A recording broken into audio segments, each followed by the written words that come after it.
Yespixel, episode 17 with our guest, Moosebrother. How's it going, Wait, Moosebrother? I'm not a guest. I'm the host. I'm the host. Troms is the guest. You got it wrong. Oh, that's I don't wanna my mistake. Troms, hey, welcome aboard. Appreciate you. Hey, Moosebrother, go ahead and do the ad for us today. All right, we're rolling it in, guys. New sponsor today, the Yespixel podcast, which you guys know, great show. We have a great show here for you today. Really good show. We have a new sponsor, gluten. We've been sponsored by gluten. I'm sorry to everybody who's gluten free or a celiac or anything like that, but that's it. We got sponsored by gluten. It could kill you, I think, in some people, or to just make you feel sick. But check it out. It's in pretty much everything, honestly. Everybody watching right now has been hand delivered by a small tube in your computer. Poof, little puff of gluten right in your face. There you go. Free sample. Don't choke on that. Don't breathe this. Got it in my throat. Oh yeah. Oh, you might have got a double dose. Sorry about that. We have a lot to talk about. Yeah. And you know what? I'm gonna say this. I'm gonna preface this episode by saying we're sorry, everybody, that We're gonna these be are films. bridges.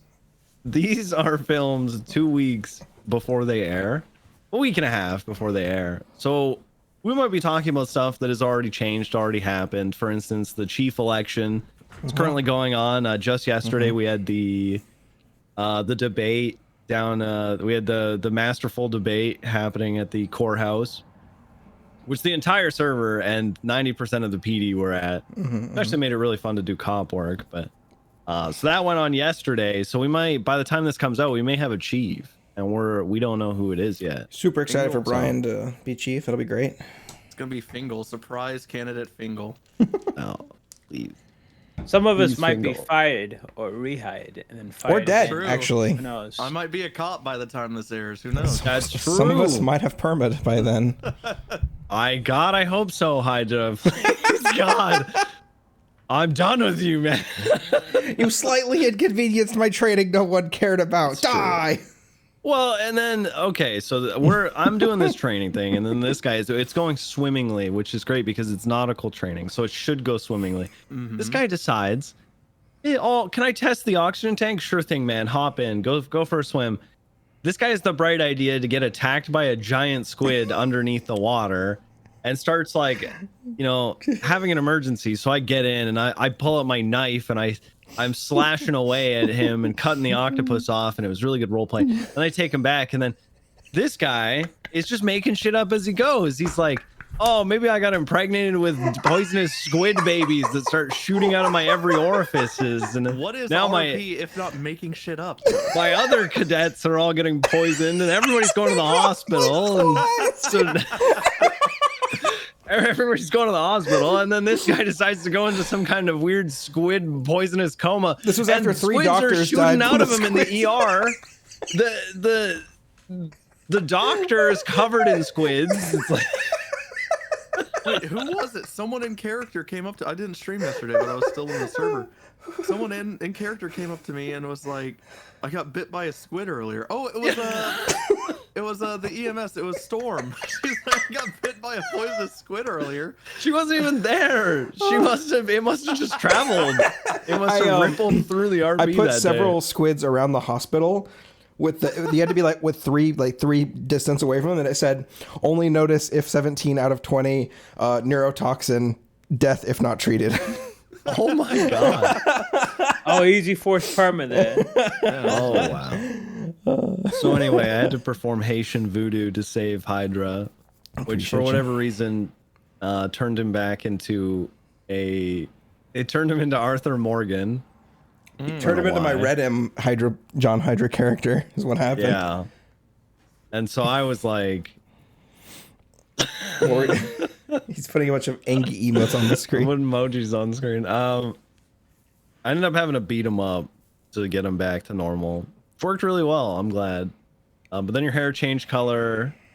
What else happened that day? You got shot in the back of the head by pilbus. Okay, let me tell the pilbus story. Okay. I need to hear this because Okay. I only heard about it in characters. let me find the clip actually because it's super good.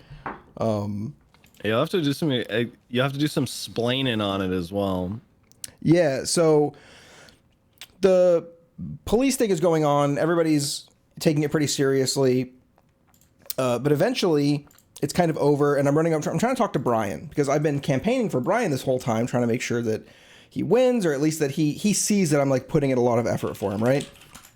So we're talking, and we have this like short conversation, and then I see in the middle of the conversation Toretti getting punched by somebody. Turns out it's Pilbus. I guess they have some kind of in-character relation. I didn't know this, but Yeah, he's a son, I think, right? yeah, that sounds Oh right. yeah, that was the HOA versus Sandy war. That was what it was all over, was custody of Pilbus. Oh, really? Okay. Yeah. So I didn't realize this. Hold on one second. Let me find this clip right here. I can't see. My screen too small. It's not the only thing, buddy. What are you saying? You like my tiny little nipples?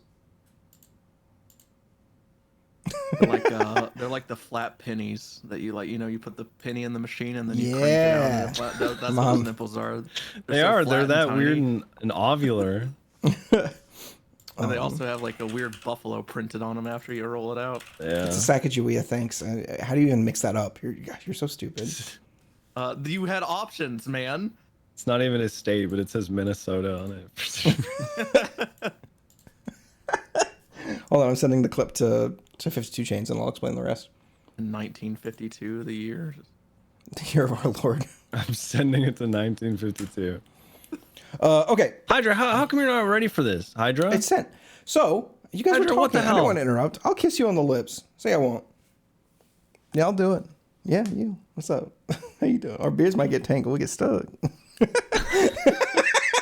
So, I go up and I see Pilbus like punching Toretti, and I kind of like stand in front of Toretti, and I'm like up on him. Not yet, 52. I'll tell you when.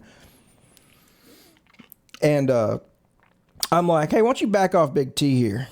And Pilbus is like, step the fuck back. Who are you? And Toretti's like, it's fine, Hydra. Don't worry. And I was like, all right, you sure about that, Big T? I'll take care of it if you want. You say the word. And he's like, it's fine. He's obviously like frustrated. So I start walking away, and I'm like, yeah, you're lucky your daddy's here, Pilby. Next time you ain't gonna be so lucky. And Pilbus is like, get the fuck back here. So he goes to fight me, and I'm like pretty good at melee combat if it's just punching. So I ended up beating the shit out of him in front of everyone. I think I embarrass him. And then I'm like, sorry about that, Toretti. Didn't mean to embarrass your kin. I walk away. And as I'm walking, Brian calls me back and he goes, hey, dude, like, why were you helping me so much? Like, I appreciate it. I just want to understand. And I basically tell him, like, dude, you're just a real one, and you've always been there for me. And when I've come to you with things, you've always like helped me. And I can trust you to be you no matter what. And he was like, okay, fuck yeah. So as soon as that conversation ends, I see Pilbus, and he's like, I'm going to get you, Hydra. And I was like, hey, Pilbus, I got something for you. Come here. And then the clip happens. I'll let you guys watch it. And cue clip. Good shit, man. I'll catch you, bitch. Hey, I got something for you. Hey, what's that? Here.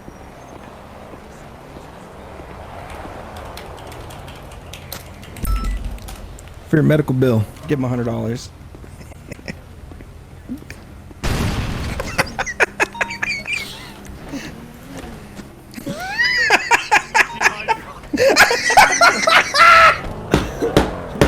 See you, Hydra. I love people that don't react, like look over the shoulder or stuff. Like they just let shit happen to them. I saw it. I do that shit all the time. It's my favorite. Dude, I could have drawn on him. I could have rolled. I could have taken cover. But it was just such a perfect like scene. It was so good, man. I like how you look like the Witcher. It's like you got a Witcher thing going on. Somebody else said that. Yeah, they said I like Vitruvius or something like that. I don't know. I'm not familiar with Witcher lore. This looks like Geralt. It's all Geralt. all on, can I do Geralt all the this? time. Nice. I'm reacting. Reacting. To this. But yeah, so that happened, and I played it pretty seriously. I played it like John got shot in the back of the head by a shotgun unawares. And Oh, he's in the ICU right now. so he's in the ICU. He's brain dead. Nobody knows what fucking happened. Right there. Well, yeah, because he's- tell him what else happened, because this is what I had to fucking deal with yesterday. So he's like pretty fucked up, but the medical docs are like, okay, like he's like his brain's like really fucked up from the bleed, so they put him on like assisted like living stuff. And then they leave him there for like an hour. And nobody comes. I OOCL. I'm like, is anybody going to come? Like, I'm waiting for you guys to call my contacts before I go. And nobody says something. So eventually, like, Brian ends up running in. And he's like, wait a minute, is that Hydra? Like, where are the doctors? And I'm like, slash me bleeding all over floor, wound exposed on back of head. And he's like, what the fuck? And he goes and he gets a bunch of doctors and like, they're like, he's screaming at them and like turned into this big whole thing. So now I'm playing him as like in a vegetative state. And like, I'm gonna, over the next couple days, dude, okay. I had to deal with this. Troms did some shit. I had no idea what was going on. They called Troms in, and I assume he thought it was for like some goofy stuff. But it turned out... No, I knew it was just for you, which I never know what it could be. Every time I go to the hospital, I get called once a week to come down. John Hydra's in the ICU. I know, it's so weird for people to have injuries. So strange. Weird. Sorry just being vulnerable. Being a vulnerable pirate. Oh, dude, I list my emergency contacts. I just tell them to text them. I'm not wasting their time. I go into ICU. I love wasting their time. It's so good. Because then all the viewers come over to go, are you perming? Are you perming? And I just fucking hit ads as fast as possible. But could you waste Chrysalis time? No, she's an angel. Can't waste her time. But so it ends up being pretty serious. He's like having very little, almost no brain function, and then. I was going to play him as totally vegetative, brain dead. And then Troms, Moosebeard has this hat that he got from Arthur Morgan. And it was like, Moosebeard beat the shit out of Hydra, like really aggressively for jokingly taking the hat one time. And he's like really serious. Somebody once said like, I'll let the hostage go if you give me your Arthur Morgan hat. And he was like, nah, kill him. So it's like pretty serious, like a pretty like serious RP item. And he ends up putting it on John's head with this long speech. I actually fucking started crying. I was like getting so emotional. Dude, I was genuinely like, oh, this is so beautiful. It was so, dude, it was so good, man. My whole chat was like tearing up and oh, dude, it was really fucking good. It was just, you're a goofball and you tend to play like Ping Chaser or like Goofy RP. But Boost Beard, yeah, I coined that one. But when you take those moments and have like serious RP, it feels so impactful. And it felt so, dude, it was so good, man. It was so good. People were coming from your chat to like come here and be like, dude, we never get to see him like this. This is great. So it was so good. Yeah. And then so I gave a little like brain activity. So we're going to do some stuff over the next couple days where basically Moosebeard's going to bring people in to see John hooked up to assisted living stuff. And then he's gonna roll, and if I get a successful roll, it'll be good. If we get 3, if he goes like a certain amount of days with positive rolls, he'll live. And if we get 3 fails in a row, he'll die. Perma. Stand it, man. Yeah. Pull the plug. I'm just gonna have the doctor pull the plug. You milk that shit. The whole ICU thing. Am I gonna have to be a corpse again? Yeah, you might, man. You might. Hydra's gonna come in. Hydra. Yeah, I might need Moosebrother and 52 Chains to play 2 different Hydra corpses this time. One from the future, one from the past. Ooh. We had a thing on the Littlemans recently where we needed Creme Littleman, and Hydra was in the ICU, but he wanted to play Crim at the same time, so he had 52 play a doppelganger Hydra while we did this. I don't remember what it was for. Some stupid shit. The Littlemans had to do a fucking Easter egg hunt to find a bunch of stuff to help John. Oh, for those who were listening and don't want to go check out the YouTube video, what happened is Pilbus got out of his car, pulled out a sawed-off shotgun without saying a word, and fucking blasted Hydra in the back of the head. It was so good. It was so perfect. It was good yesterday. I've got a question for you, guest Moosebrother. How did we have a guest? Yeah, we Wait, have Moosebrother from the popular stream twitch.tv/Moosebrother? That's the recently fired cop, Lewis Bloom? I'm not a cop. I'm not a cop. That's not recently that's my fired. Oh yeah, because that was your thing. Is that I'm a cop? Do you just get on and you get on an empty radio channel and just go, "Hey, I'm not a cop." No, I go the other route and I just lean into hating cops and twat about it all day. Sue cops, yeah. Cringe. What was your question, 52? How did you get? How did you find out about roleplay in general, or how did you Oh, that's a get good on one. the server? I think I actually talked about this on stream yesterday, and it took me a while to pinpoint it. But I See. started watching Uberhaxter Nova in 6th grade. I still remember like my friend showing me him, and I was just like, "Holy shit! Happy Wheels is peak comedy. There's nothing that's ever gonna top this again." And that exposed me. I'm gonna dead name drop him, but that exposed me to Mortal HD. And You mean then Alex? Jeez. I said I'm gonna dead name drop him, and so that just kept, I kept getting introduced into that, like the creatures and stuff, and then that rolled into eventually me watching Alex on or Immortal HD on Arma with Notorious Norman and Chalupa Pants, and then that exposed me to Lyric, and I was like, oh, Lyric also does this, and exposed me to Abdul, and it just kept broadening, and then I stopped watching for a bit, and when I came back, it was NoPixel at that point. It was start of NoPixel. I still have like the original Lean Boy merch. I was very much a Lyric watcher at that point. Exposed me to Buddha and Tony and all them. But something I failed to mention is before this, in 2014 or 15, I actually can't remember. There was this RP server on Gary's mod, so high octane RP. Oh yeah. Fucking called gravity yeah, gunned out of nowhere. it was called Santos RP, and on that server were a lot of people we play with every day now, like Chief, Huck was on there, or sorry, Buck was on there, Jack Cortair, Coil, just a lot of people that are now staples in the community were on that server. And I was a nobody. I was fresh out of high school, working until 10 p.m. Or sorry, I went to work at 10 p.m. and then I got off at 7 a.m. and I had classes at 2 p.m. Oh Jesus. And so in between that gap of 7 and 2, I logged on to Santos RP and RP'd my heart out because I just never slept. Like that, like I loved RP so much, I just never slept. I was like, this is amazing. I wasn't streaming. Streaming never even came to my mind. I was just like, this is something I enjoy so much. I didn't even know the streamers, like had no clue who Jack Cortair was. I had no clue who Chief was. I figured out who Buck was after I interacted with him. And of course, it's not exactly the pinnacle of RP. So people were like, how's your stream, dude? Or something like in character. And he was just like, oh dude, let's not talk about my stream while we're in the city or something. And I was like, oh, he streams? Let me look up this dude. Who's Buck? It's like an old time One of the like, HOA, like an old right? player. Yeah. He plays like his And, model looks like an old like grizzled like mechanic with Oh like wait, no, sorry. That's Huck. Oh Huck. Oh my bad. Yeah. This is Buck. It's just a Chief's friend for fucking ever ago. Chief doesn't have friends. Yeah, really. I mean, but like, he's a lot of people's friends, but like, that's who comes to mind when I think of Buck. I think of Chief.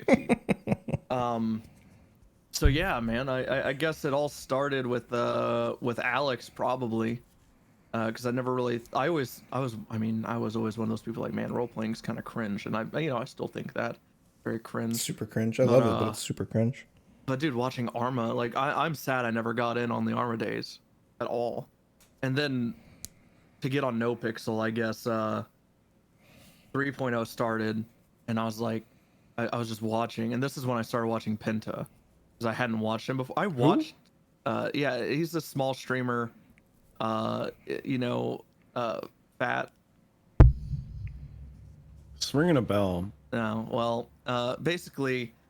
You haven't heard of? He plays. Jesus You haven't heard of the Christ. cancer survivor Penta? Oh, Yeah, he plays Jesus Christ. the guy who plays Jesus Christ, who abuses his admin powers and teleports around with a ray gun. I know that guy. What a Yeah, motherfucker! pretty much, except for she's in a red hoodie. And I watched Soda Poppin', and then he hung out with Jordan Steele, and I was like, I remember Jordan Steele from 2.0. I hated that guy. He was the most annoying dude. I wasn't like a hate watcher, but like anytime I saw him outside of Pillbox Medical, I was like, God, this is annoying. Like I hate this dude. I hate this character. And but I liked seeing Ricky. I liked seeing Ricky around. And the thing is, I never figured out who streamed him, and I never really looked. So like I'd be watching like Buddha or Lyric or someone, and I'd see Ricky. I'd be like, oh fuck yeah, Ricky's here. But it never occurred to me. Like I just didn't care enough to go look who played Ricky. So at the beginning of 3.0, watched Soda. Soda was hanging out with Jordan Steele. I was like, let's see who who plays. So I got exposed to Penta. I was like, oh, cool. Like, I know this dude a little bit. And then I started watching Wrangler, and then I watched Moon constantly. Mm-hmm. And then he hung out with Wrangler. And then I was like, why the fuck am I not role playing? It's like, it's been so long since Santos RP. I guess this is just the most long-winded answer, but basically I just was like, why am I not doing what I love watching and have loved doing before? That's awesome. So I applied in April of last year. You're not even giving us a chance to ask our questions because you're literally answering them in sorry, the order sorry. we're going to No, you're ask good. This is them the to. worst. This is the You're the- worst podcast No, guest. He's you're actually the answering- best podcast because we don't have to do anything. Yeah, well, I'm just doing shit. You're literally this. Keep it This up. would have been our next question: is like, when did you apply? And also, while you're answering, you got to tell us how many applications. Oh, you know, I one-shot that shit. My man. Oh God. That's right. 75% of us are fucking wonderful. I actually am looking. I've had an account on NoPixel.net since 2017. So at some point, I guess that's 1.0. I guess at some point I was like, man, I want to play NoPixel, and I just like made an account, but I never applied.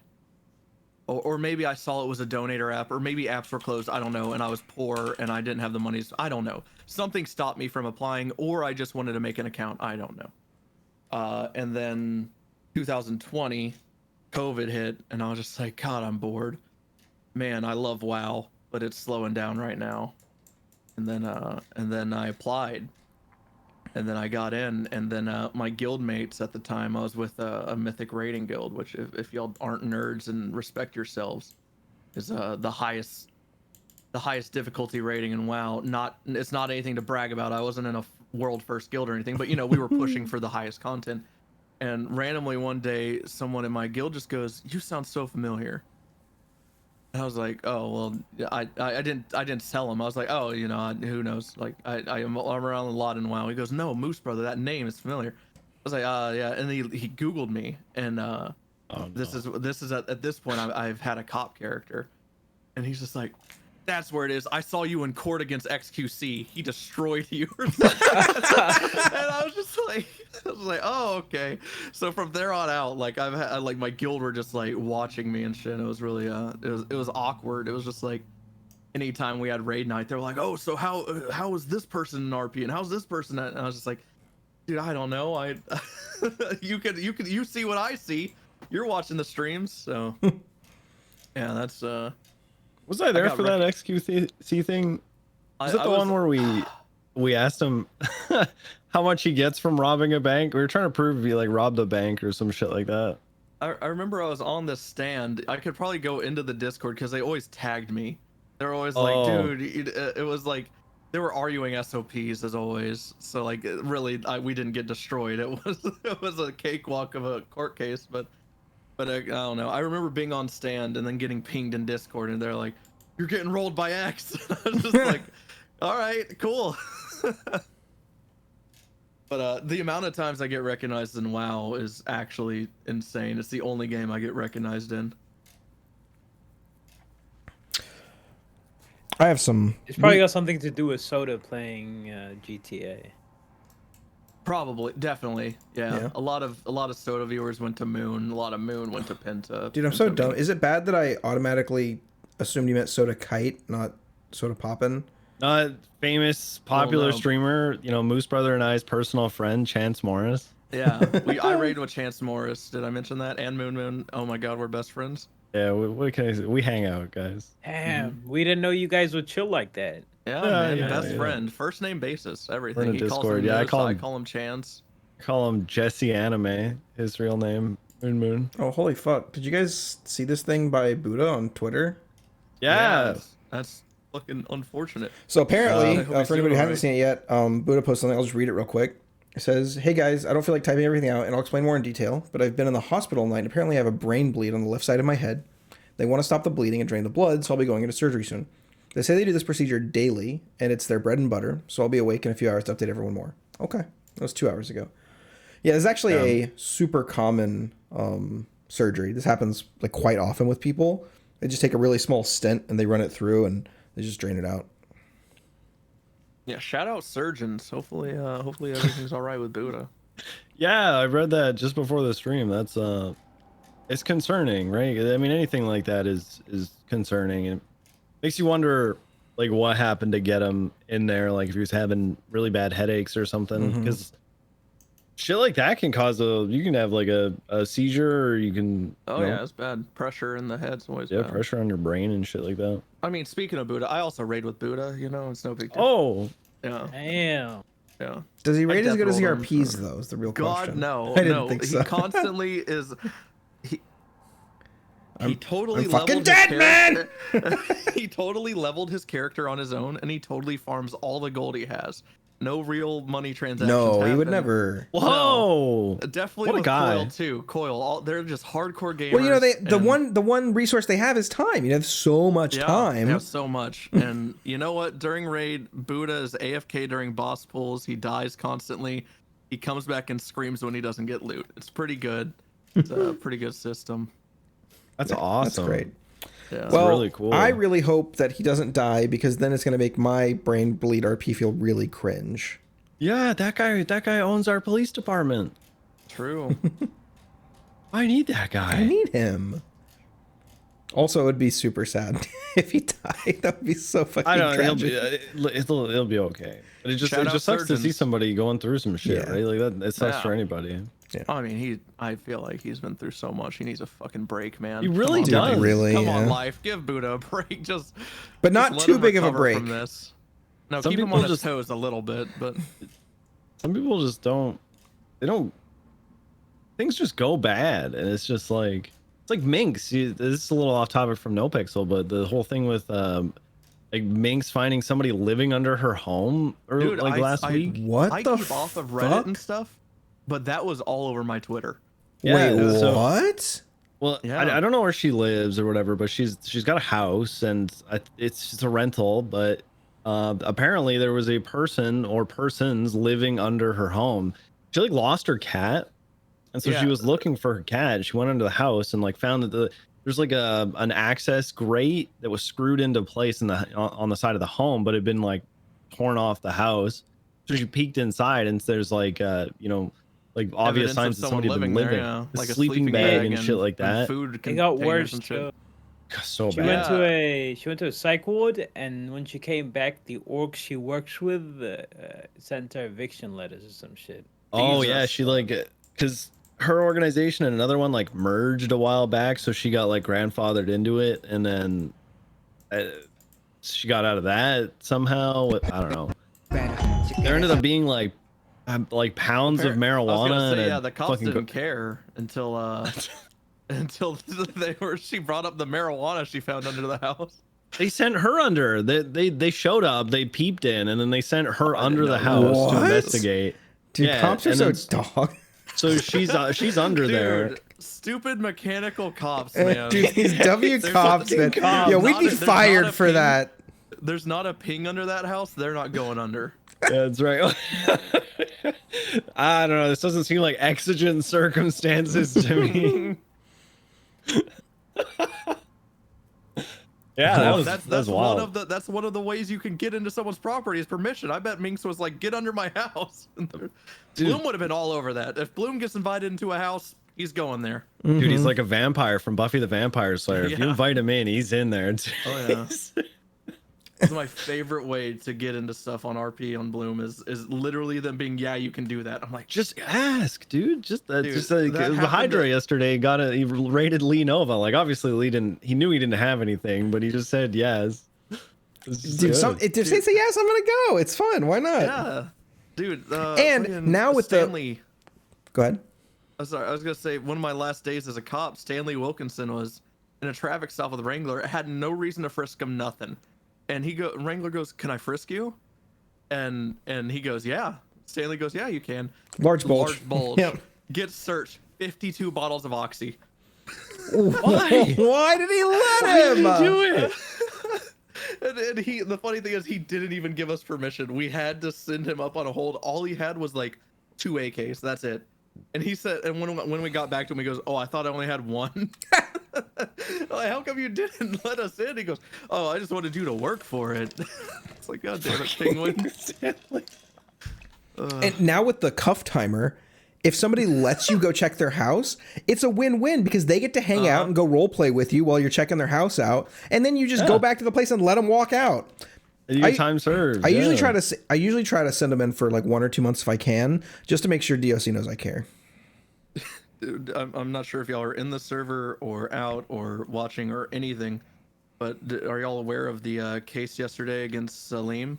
No. Jesus Krim with a Wrangler. They brought it to bench trial because Wrangler's like, you shot me, you tackled me on the freeway, guy just shot me. I know you're gonna talk about. Yeah, and the thing is, he got attempted. I don't know if it was attempted or successful cuffs on Salim on the freeway whenever this was all happening, but the cuff timer started. So like 30-40 minutes later, Wrangler catches him, and they're having this argument of, I wasn't on the freeway, man. That was my cousin. That was someone else. Yada yada. And then Wrangler checks his cuff time. And he's like, well, you have a timer from when I got you. It says right here, Salim, 11:11, 40 minutes ago. Yeah. And they were like, let's take this to bench trial. And everyone was like, take that into evidence. Let's see how that goes. Like, everyone was down for it. And then he brings it up to Crane, and Crane's like, oh no. He's like, you have the dexterity while cuffing someone to throw a tracker into their pocket. And Wrangler's like, yeah, man, we get trained all the time. It was a sticker. That's what I put a sticker on them with the time. What was the ruling? No, we were told specifically that they were digital cuffs, and when you click them, the timer activates. That bit of evidence ended up not happening. I believe now that Guy Jones is a furry, Aziz hit him, so he ended up getting felony animal cruelty, I think, for this. Was that the giant bunny mask I saw running around or something? It looks like I could see you thinking it's a bunny mask. It's a Blue's Clues. It's a giant Blue's Clues head. Oh, we are treading very dangerous ground. I just want to say we have been doing it since Bullet Club on Dean World with the Disney stuff. Yeah. But it's been longer than going. Dude, we have fucking Audis and Nissans and Toyotas, like cars that are not meant to be in the GTA world. I was about to ask, because I genuinely don't know. In the base game, are there any import cars like that, or is this all modded? All cars? Oh, that's a good question. Sure. I don't think there are. I feel like it would be a missed opportunity for a vehicle company not pairing with GTA at this point. And we also don't know if the devs or the server pays a licensing fee to the company. We're not. I'm gonna assume that they're doing everything above board, right? Oh, okay. We were about to say the opposite. Oh, okay. I was just thinking how much money they're raking in right now. All like, I'm saying easy. is I don't think we had permission to use all the Disney princesses on the side of the Bullet Club.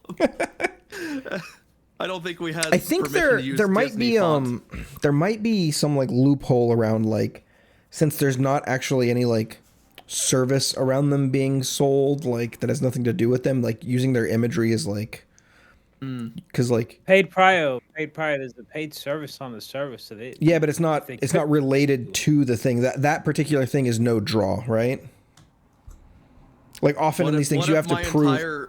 What if my entire RP as a character is I want to go down to Dean World and look at the Disney princesses before I die? Permaban? And then I perma. Oh, and to answer your question, GTA Online, all the cars, they're similar to real world cars, but they're off-brand. That's what I'm looking at too. With the brand, huh? There's a lot that are like very, very close, but they're named differently. They're not like HSV or anything like that, you know, like McLaren F1. The Comet's pretty much what a Porsche. I think what would happen is if anything ever did happen, they would just give a cease and desist, and then all the devs would go in and change one letter in all the car names. So I was actually thinking about this just the other day, because the only time this has ever happened, as far as I'm aware, on NoPixel was when they put Facebook in 2.0, when Life Invader became Facebook, and then Facebook hit them with the cease and desist. And that's the only time I can think that they actually got like in trouble for putting anything. Also think about it. I mean, people like Kylie and who was it? Was it Benji was just tweeting out about it? Like they got was it Wise? It was someone like Wise Guy maybe. They got like their in-character car in real life. So in a way, it is free marketing, because when you think about it, in movies, they use cars that the company pays them. You know, they don't use a Porsche because they're like, oh yeah, my character drives this character in James Bond is going to drive a McLaren or a Porsche. They do it because they go to these companies and they're like, hey, this movie's going to be huge advertisement, you know? Right. So at the same time, would a company like Ford or Nissan or whatever want to sue NoPixel for the marketing? That's true. Who knows? I don't know that answer. Maybe, but I feel like all you would have to do is show Corvette, like, hey, look, Kylie bought one of your most expensive Corvettes or whatever. This is because she loves the car and character, you know? And they'd be like, oh shit, okay. I have The question makes is, would sense. they see the potential in that? I feel like NoPixel No. is like in a bubble, right? Yeah. The only companies that see advertising potential in it are like streaming services and gamer related things. Well, 52 Chains, let me put it to you. Here's how I see it. You know, we don't know. And whoever's the one who ends up raising a big stink about it, along with all those cars and everything, they're going to be the one to go. So with that being said, you guys want to do a topic change? Yeah. Well, just bleep out the entirety of No, I don't do editing. Good. Raw. I want to talk about sort of you starting on 3.0. I want to talk about your and I's early interactions on Stanky Leg and Laura. And then I want to talk about your explosive meteoric rise and how you got from there to here. That's so weird to hear still, because people still say that, like, Space Boy says that to me all the time. It's just What's it like to be extremely famous and just like have power and money and women and just like everything you've ever men. wanted? Can you all just thrown tell us at about me? that? Men, yeah, strong men. Big ones. Yeah, it was unexpected. Because again, Deserved. I still don't even feel like that's the word I would use. Let's start from the beginning. Let's start from the beginning. We'll work our way to Okay. there. All right. So I want to talk about This isn't gonna be like a me joining RP thing. I don't have all the answers. I need you to ask the questions. yeah. So you started. Who was your first 3.0 character? It was a character called Peter Praise, and it was I thought about it. I was like, what's a character I don't see in NoPixel? And I still want to go back and play him at some point. You I won't. was like, what's a character? I probably won't. I was like, what's a character I don't see in NoPixel? Okay, it's that crazy guy. You're walking down the street and he's just preaching. He's just saying shit. He's just like the gospel and then just pointing out like Andy Jones is the devil. She's in office and she's gonna rain down hell, and just like, you know, just going crazy, and just has a hat next to him that you throw change in when you walk by. That was the whole gimmick of this character. It's actually the character I applied on NoPixel for. It was the one in my application, and I guess they liked it enough to put it in. And he didn't last too long. I got shot a lot. I got a lot of people just shooting me just for saying shit. Because that's what I was doing. I was just talking shit about big public names. It's like, Sam Bass, he's gonna kill us. You know, he's creating the Lord has force spoken to push us down. And I was just very it was just an invigorating speeches to round up the people, but I was speaking to no one. I was speaking to people that were just passing by. No one was giving me the time of day, which was what I expected and what I wanted. Like, it was a character I didn't expect RP back on. I just wanted them to, I walk out the apartments, I expect to see this crazy bastard dressed like Jesus with red makeup running down his eyes, you know, shouting. I'm pretty sure his state ID is 7777. Nice. Whoa. If not, it's like 7778 or something, because I haven't logged into them so long. And my second character, which is the one before Bloom, the one before Bloom was what is his last name? It's Al. It's Albert something. And his whole gimmick, he was just a homeless character I made, and his whole gimmick was, I'm just going to sleep inside MRPD anywhere I can. So that's all I did. Anytime they left a door open, I was in there sleeping. I didn't fuck with anyone. I waited there I barely streamed at this. I maybe 1 or 2 streams. I never streamed Peter Praise, and I streamed Al once or twice, like very seldom. And so I just sat there for hours, as long as I could. And I was in the motor pool one time. King walked up to me. He's like, "You can't be sleeping in the motor pool, man. How long have you been here?" I was like, "Well, there's a day or night outside." And he's like, "Night." I was like, "All day." You know, like legitimately, it's just however I could, I'd sleep, and the kitchen doesn't matter. And then eventually that character, Nancy took that character because she found me in MRPD and was like, "We're gonna change this homeless man around. We're gonna change his life around." And she brought me to the digital den. We walked there, and she goes, "I also work at the digital den. You're gonna work here, and it's just gonna be great." And just typical Nancy way of talking. She introduced me to Jacob. Jacob says, "I'll offer you a job here, and I'll pay you in food." There was no official hiring. It was his thing was, and this is towards the beginning of 3.0, you know, April or around there. And he was like, "I want you to scare away everyone from Digital Dan," because that's what everyone was doing. But they were running to the NPC to buy a phone instead of talking to people. So that was my thing. So I stole bikes, and I put them all around Digital Dan to where it pushed you out of range to where you couldn't alt look at them without moving the bikes, which gave me enough time to fuck with you and be like, "Oh, go inside," or just whatever, just be a crazy homeless man, which was my RP. and every time I did it, Jacob would walk up to me. He's like, "Give me $100 and a sandwich or something." That's so sick. You know, he's like, "Here you go." And that was our relationship for weeks. And then unfortunately, Jacob stopped coming around, and I stopped coming around because Digital Den was constantly closed, and scaring people away from the NPC was now no longer viable, considering you had to talk to the NPC. Right. And that's when I made Bloom.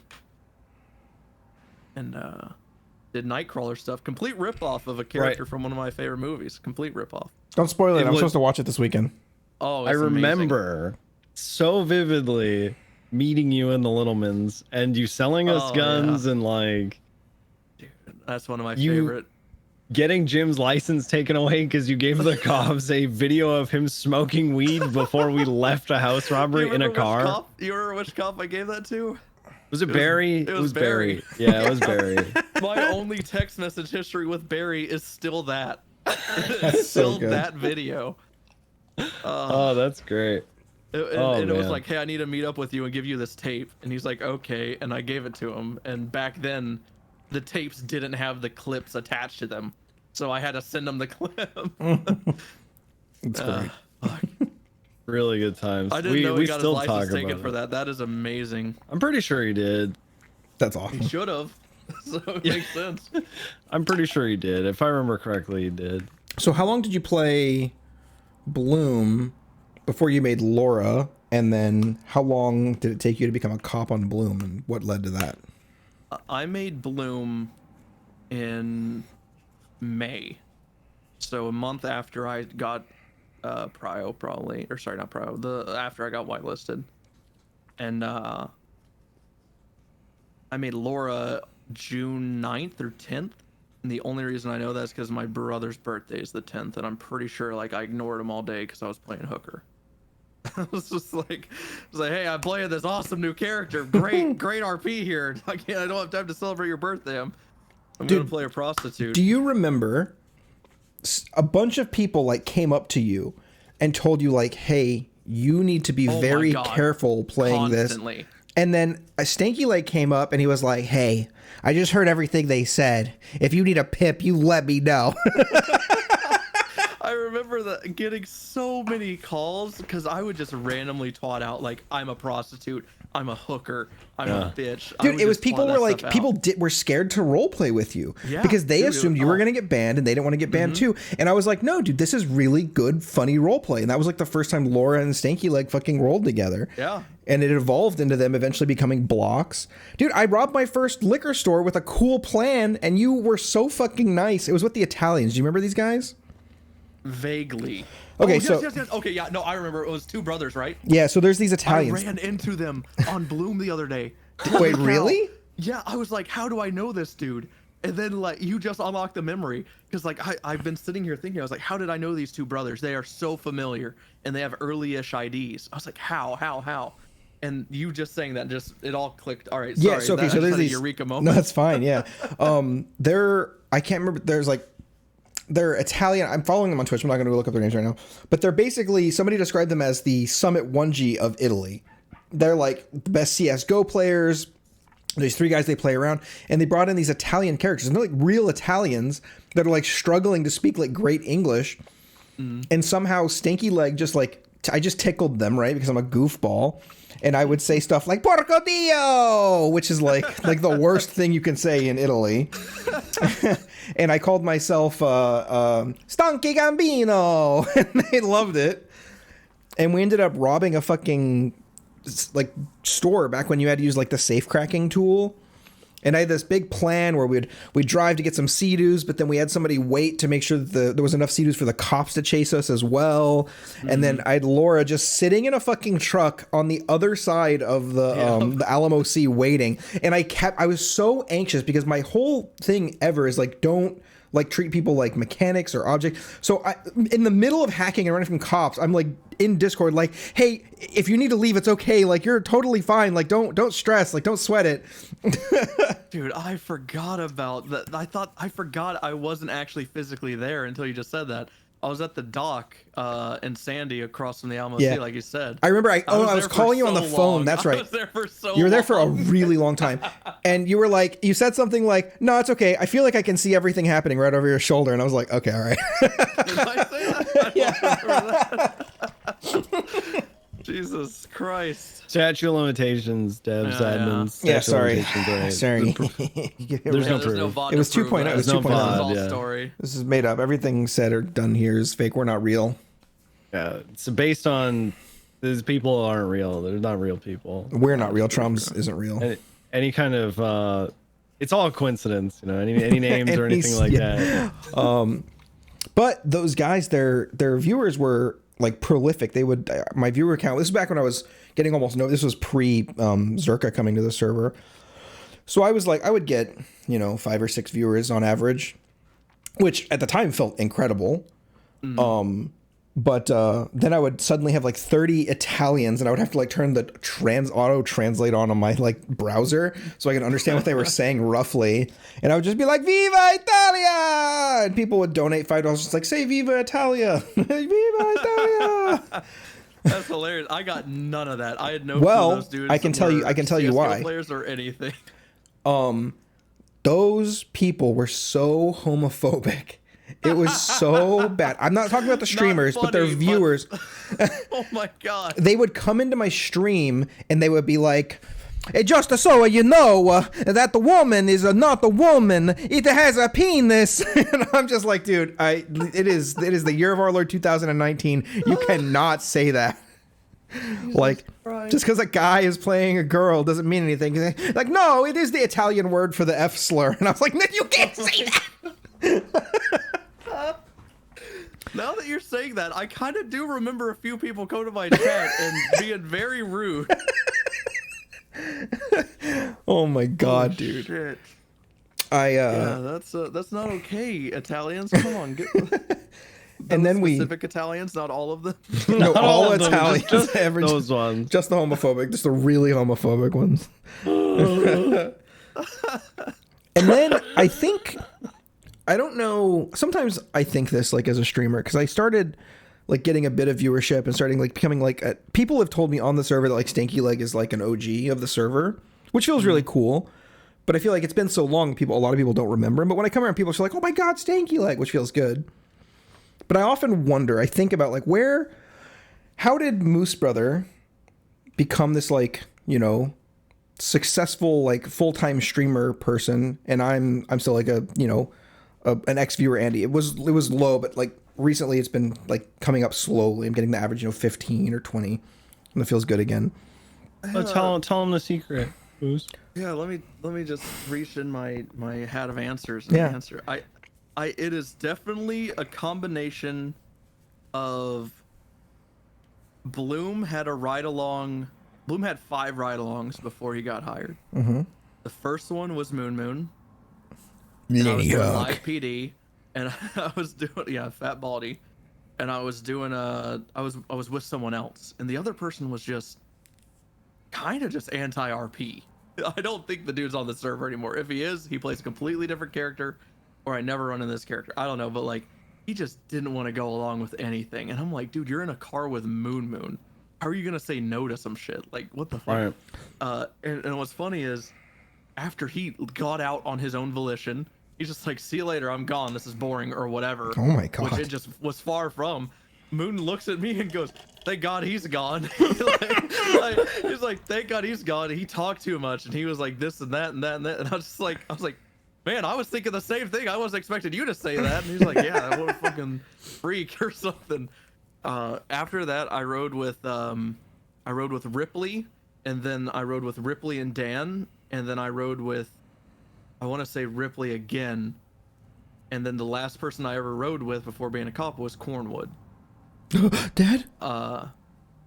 And I asked him, I asked him to put on my profile or something like trusted PD or like, you know, live PD, because at the time people were faking live PD to give criminals information. So, and funnily enough, I looked up my profile. I never do it. I looked up my MDW profile like 2 days ago, and it's still there. And I didn't even notice it. My chat was like, "Oh my God, Cornwood note." And I was like, "Oh yeah, it's there." So, long-winded answer. I think that was the start of it. People didn't watch me because of those ride-alongs. Like, people came over during the time, but I didn't retain many of them at all. Maybe 2, maybe 3. We talked about this last week. The classic, your life is being changed by 10,000 viewers, and you'll come to rely on the money from them, and in 2 weeks they're gone. Oh, yeah, the moon clip. That was good. But that being said, there are people now that are like, I remember the Moon ride along, like That's constantly awesome. in my chat, because they've moved to Penta and then to me. So I will say creating a foundation like that and essentially leeching, I guess. I mean, I was just RPing with anyone, and I wanted to be a cop, and I wanted to do this live PD thing, so it worked out. Past that, it was 110% the how I played Bloom attracted a certain kind of people. I was extremely patient, and I would sit on Oxy alleyways and stuff for hours with a camera waiting to catch someone and stuff. And the thing is, I only knew like 2 or 3 alleyways at a time that had Oxy. I didn't go on Reddit, still don't. I don't have the maps. I still don't know where weed runs take place. I know the area of the map, but like even on Bloom, I'm still like, is that a weed run or someone selling weed there? I don't actually 100% know. Yeah. The So, stuff I like, avoid too, yeah. I figured out organically where all these Oxy alleyways were, and I just started like recording them and stuff and whatnot. I remember one time I was recording Copper and Dean just in a driveway and stuff, and they spotted me, and then a whole bunch of people found me from that. They're just like, well, you're a fucking creep watching them. What are you doing? You know, it wasn't negative, but it also wasn't positive. It was like, what are you doing over here, Moosebrother?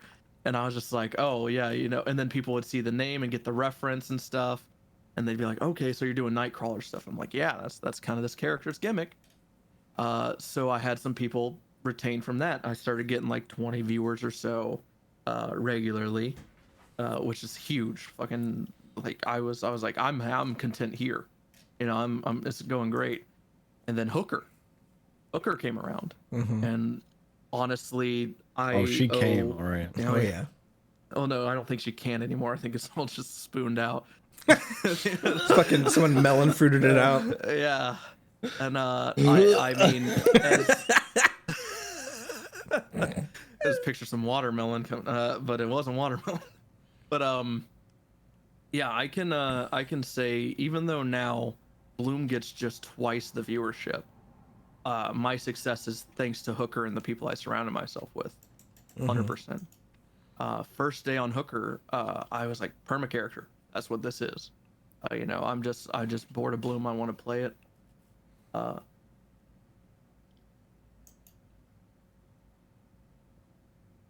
Sorry. I was like, I'm gonna perma this character as soon as possible.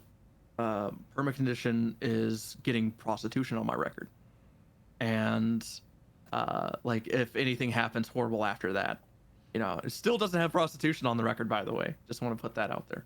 Wait, what? I'm fixing. I'm metagaming that. So close once. Trav and Penta were supposed to, but they held the charge over my head in exchange for me doing a sting for them. Never happened. And then the charges just never got pushed. But I walked to MRPD because I was like, I'm gonna solicit myself to cops, like instantly as soon as I made the character. Going to MRPD. Oh, dude, you just unlocked a memory for me. When I was still playing John Hydra back then, I would like help. I would help fucking Laura try to fuck cops, like real low key. Yes. I'd be like, hey, listen, you can pay the parking fee, or you can pay my friend here. That's also one of the. I can't remember if I met you, Troms, on Laura or Bloom first, because Bloom was always at PD. And Laura wasn't afraid of going to PD, but I'm pretty sure it was Bloom. Just to sidetrack a little bit. Yeah, that's a tough one. To sidetrack just a dash with a little bit, but from that, when I was doing live PD, every single day at reset, I waited for an hour for the meeting to be done, and then I wouldn't say, hey, can I have a ride along? What I'd say to the first person is, hey, if you want to ride along, I'm available. I'm just gonna leave it here, and you can pick it up if you want. And then I would walk out. I'd be like, here's my number, see ya. And I'd walk out because I always saw people come in and just sit every around. Single day. Yeah. Every single day I'd see people, can I have a ride along? Can I have a ride along? And I was like, oh, that's annoying. I'm annoyed by that. So I was just like, oh, okay, well, here's how I'm gonna do it then. Hey, and this is how I got my 5 ride alongs. I was just like, hey, you know, I'm live PD. I'm interested in a ride along. If that's something you want to do, here's my number. If not, that's fine. And I'd walk out before like unless they started actively talking to me, I was like already out the door. Because it was just stuff that, and every time it was a good response. Like they liked that. Mm-hmm. So I'm pretty sure I saw you on Moose Spirit as a parking attendant at that point. Yeah, I think that sounds right. Definitely at the Rooster's Rest, because I also bought one of the only double T's in the server, and the only other people driving motorcycles were the nerds. And I asked Jaeger in the middle of Rooster's Rest, whispering, however, how bike races work.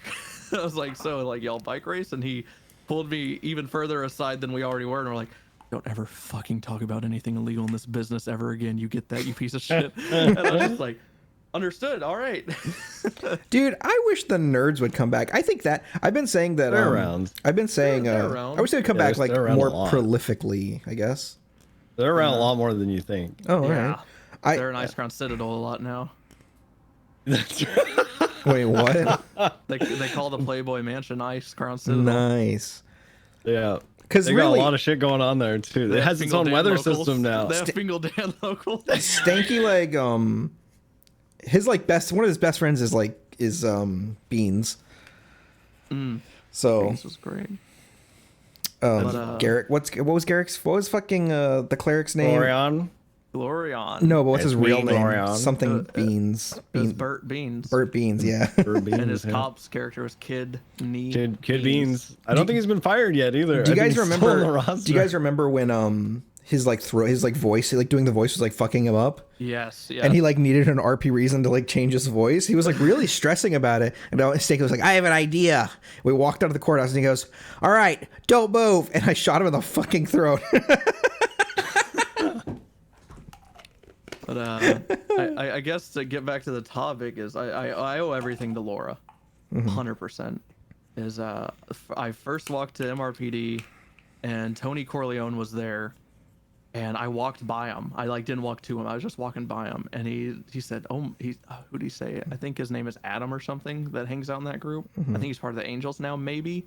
I'm not too positive, but he's like, oh my god, look at that hooker, and I hear him. I'm like, what'd you say? And I walked over to him, and I'm just like, and he said, and to his stream he goes, oh my god, I thought that was an NPC. and he goes, oh hey honey, how you doing? Yada yada and whatnot, and then he's like, oh, you know what I need you to do? Here's a lockpick. And unbeknownst to me, Shaban just pissed him off as a lawyer. I don't know how, but she just did. And he's like, this is her scooter, lockpick it and get me the keys. All right, I'll give you $500. I was like, oh, hell yeah, easy as $500. And I lockpick it, and he moves into the middle of the road, and he waits for her to walk out of MRPD, or it just was perfect timing. I don't know which. She walks out and just sees him in his, at the time, expensive car, which is probably $100K now or something, just run over this moped, and it explodes. And his car explodes too, and he just starts running. And I'm like, well, I'm part of this too. I gotta run. So I run, and they run to the parking garage next to MRPD with the stairway on the side that you can run up. And I heard them running up because they were Hooker intentionally ran at 50% speed of anyone else for so long because it was funny and heels and stuff. So, but I heard them going up the stairs, but I RP'd that I'm a dumb bitch, and I just ran by them. So they're like laughing, those two. Like, yeah, we got away without paying her and stuff. Yeah, great.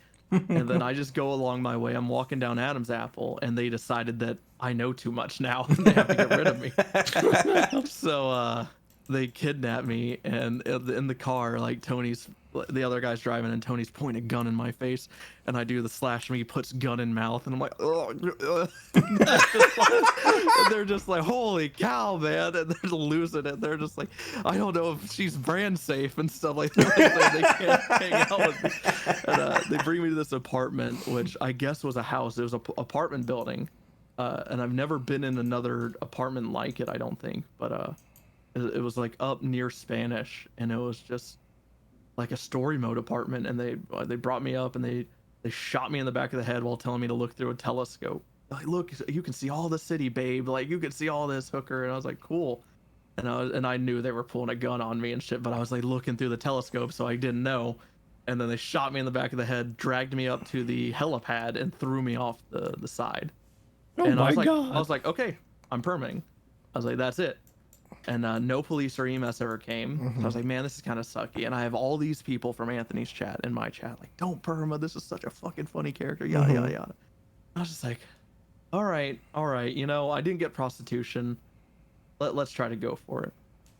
You were saved by Anthony's chat? Yeah, Oh I my was God. saved His by chat's Anthony's weirdly chat. wholesome. I've never It had really a bad is. interaction from his chat.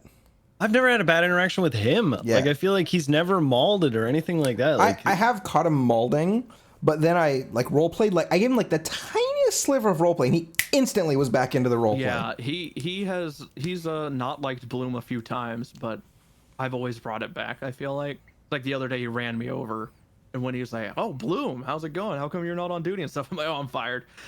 And he was just like, "Oh shit, for what?" And I said, I've just been going around saying I killed a cop because that's what everyone thinks anyway. So I'm like, Bloom's just going through this like woe is me kind of thing. He's like, leaning oh, into it. look at me, I killed a cop, it's all my fault, this is my life and stuff, you know. And he goes, what cops did you kill? And I could, and like his other friend with him was talking to me and stuff, so I didn't answer him immediately. And he kept asking me, I could tell how he was asking me, he was gonna fuck with me about it. So I eventually told him, I was like, yeah, I killed Ezra. He goes, and he hops in his car and he pulls out a sawed-off shotgun. He goes, Ezra was my friend. And I said, no, he wasn't. I said, no, he wasn't. I said, he came on duty like 5 times ever. He goes, you're right. I don't know that dude. And then he got in his car and he was like, sorry for hitting you, man. And I was like, it's all good. And then he waited to see if my bike still worked and stuff. And yeah, Tony's always been, like I said, he was one of the first people I watched, like the Lean Boys and stuff, you know. It was good times. OG Lean Boy. Yeah. But I've got there's a only- question. Yeah, go ahead. Go for it. No, go for it. I was Finish just off. gonna say there's only 2 more times that I can think were changing for Laura that brought me to a more public eye.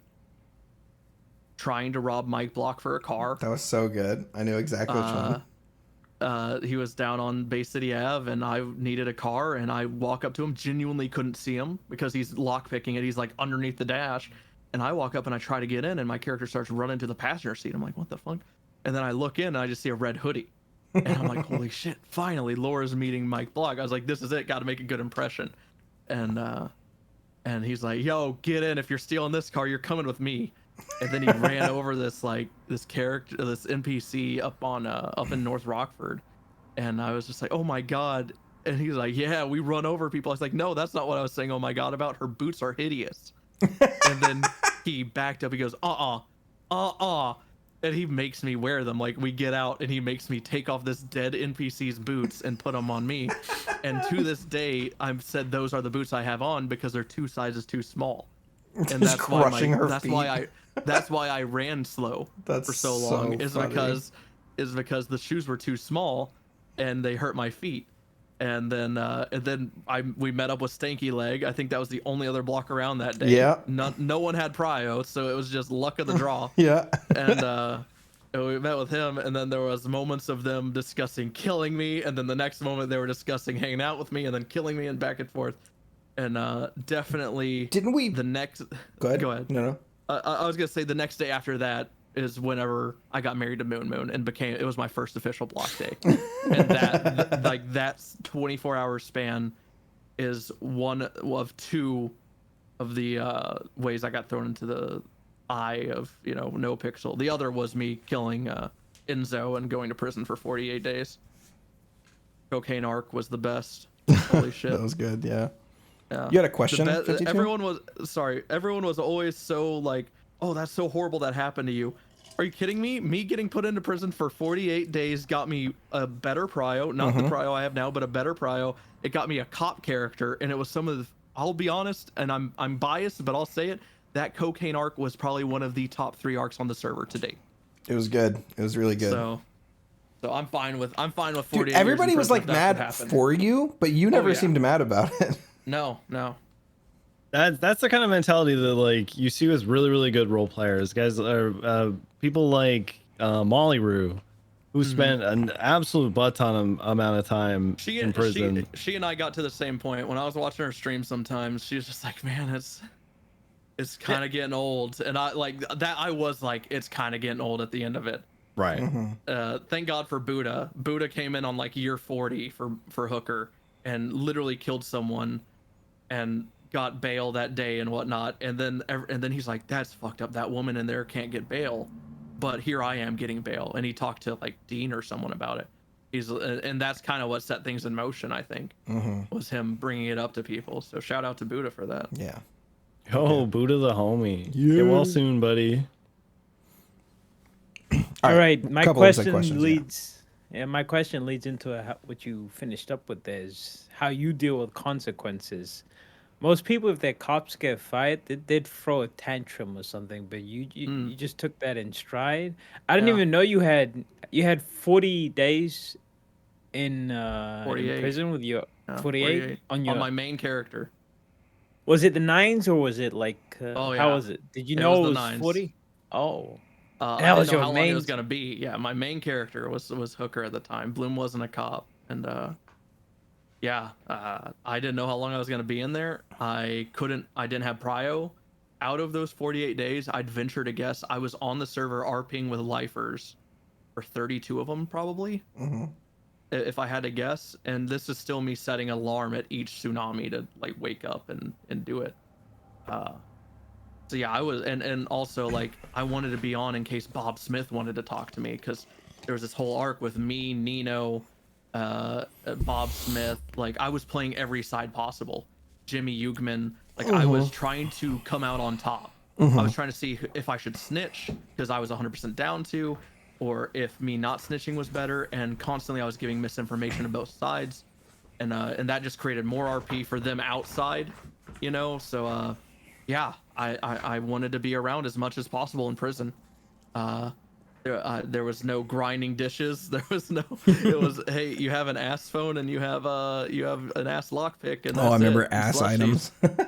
And who got me a phone in prison? Who kept getting me a phone? Oh, it was Bob Smith. Yeah, Bob Smith kept getting me a phone in prison. Nice. Because but he didn't tell the prison guards. He was kind of doing it sly, so I kept getting him taken away. But I kept snitching on Bob Smith to him. I was like, Bob Smith, the former chief, gave it to me. And they're like, yeah, right. And yeah, it's, so I'd venture to say about 32 days of those 48, I got into the server and RP'd on That's Laura. a lot. It's a lot. It's a lot of being There's in a lot prison. of people that there's a That lot is- of people that would have lost motivation and just yeah. pulled it there or complained or tweeted about it. There's I a think trick. that's why Trav and I are so close too now, is because that happened to him in 2.0. They forgot about Cheddar in prison like 90 days or something. his main character. And this They was when just- there was they fucking unironically nobody in the forgot prison. about him. This man would literally log in, turn his stream on, and then like play browser games. Yeah. I think that's why Trav and I have gone through a similar thing, because it felt like I was forgotten about sometimes, you know, even though I still had the RP role, and it was that court case wasn't getting scheduled, man. They scheduled the lawyers that they accused of accomplice before me. Oh, that's And right. got You, his court case you done got with. caught from like a lawyer snitching. Like they were No, like, this has to no. stay in closed doors, and then like 3 lawyers called 3 different criminals at the same time or something. That's why. Yeah, that was when Crane was a lawyer. That's why I had to kill Enzo. That wasn't how I got caught. We were already debating kicking him out of the blocks just because he wasn't vibing. Like we just didn't have a good mesh with him. Mm-hmm. I could go into way detail about that. But Wait, which one was Enzo? The red mask guy, or who was Enzo? Enzo was Fox Mask. Red Mask was Abner. Fox. Oh, that's right. That was Jocko, wasn't it? Enzo. Yep. Yeah, that makes sense. And not to go into too much detail about that at all, but we all decided like, hey, we're gonna talk to him and kick him out, basically, you know.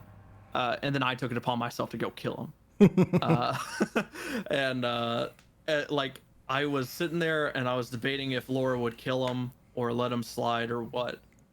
And then I see Air 1 above me, and I'm like, this motherfucker snitched. Oh. I don't have a car. I don't have anything. So I shoot him in the back of the head 3 times, and I run to the water. And then Svensson jumps in the water from Air 1, and there's cop cars pulling up. Tinker's there. Oh Tinker my watched God. me. Old Real Tinker. Tinker. Yeah, real Tinker. Real Tinker unintentionally backed up as soon as he saw my gun, as a quote, he was scared moment. Like he was like, oh shit, she has a gun, but he wanted me to shoot him. Nice. He wanted me to shoot Enzo, so he backed up and let me have that moment. And What a homie. And then Svensson shot Real me. Tinker. Because I pulled a gun on him. As soon as I got to shore, I got shot. So Real that's Tinker. how I got caught. That's honestly, I know Jocko was kind of known for like permaing a lot, but that was a good perma. That was a good perma. That was a great perma. Medi, that's the first time Medi ever even acknowledged. Like I knew who Medi was, obviously. Medi, I guess he was part of the cocaine arc, but forcibly. Like he was just hanging out with Coil on Otto and stuff. And that's what the lawyers were snitching about. They were snitching to Nino, like, hey, your name's getting dragged through this. And he unironically didn't have anything to do with it. And then I called him one day for a storage container, and I'm very blatantly like, I'm going to use this to store guns and drugs. And he goes, oh, well, this business, we're not about that. We allow cops to check people that say that and stuff. I was like, I'm going to do it. and like whatnot. And the conversation ends with me. I'm like, all right, I'm going to talk to Tony, see if we want to buy a storage container. And then he's like, all right, well, get back to me. 10 minutes go by. He calls me and goes, hey, you know one of your blocks is in custody snitching? And I was like, and of course the blocks snitch all the time, so I'm playing it up like, who is it? And he's like, it's Enzo. And I'm like, oh shit. Oh fuck, we got all this cocaine stuff going on. Is he snitching on me? Is he snitching on Tony? Who is he? Is he snitching on our income, which is Jimmy and Otto? Who's he snitching on?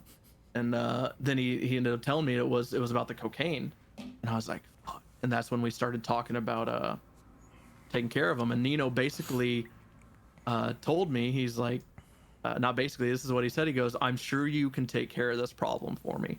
Oh, Nino's such a good character. Oh yeah. And at this point, like, that was him basically saying, if you don't, I will, and then I'm gonna make sure all loose ends are tied up. So that's when I took it upon myself to go kill Enzo. And then I went to prison for 48 years. That's sick. That's so sick. That's awesome. And I got prio by saying on the docket, I can't show up. Like, I was like, I'll need help, like, to get into the server to show up to my court date or whatever. And they were like, wait, what the fuck? And Alex, who plays Bob Smith, was like, what the fuck? Because you're in every day, so they thought. Yeah, he was like, what the hell, you're around so much. And God, I probably have the DMs, but it like he just DM'd me one day. He goes, hey, I got your thing taken care of, so you can come in to the city for your bail hearing if it's accepted. Bail denied, by the way. But but he was like, yeah, I got it taken care of. And I was like, cool. It was like the next day or something. He was like, go ahead and log in for me and see if it works. And I was like, well, it's tomorrow. He goes, just try. And I'm like, okay. And I try, and I get put to like 12th or something, like 20th or something.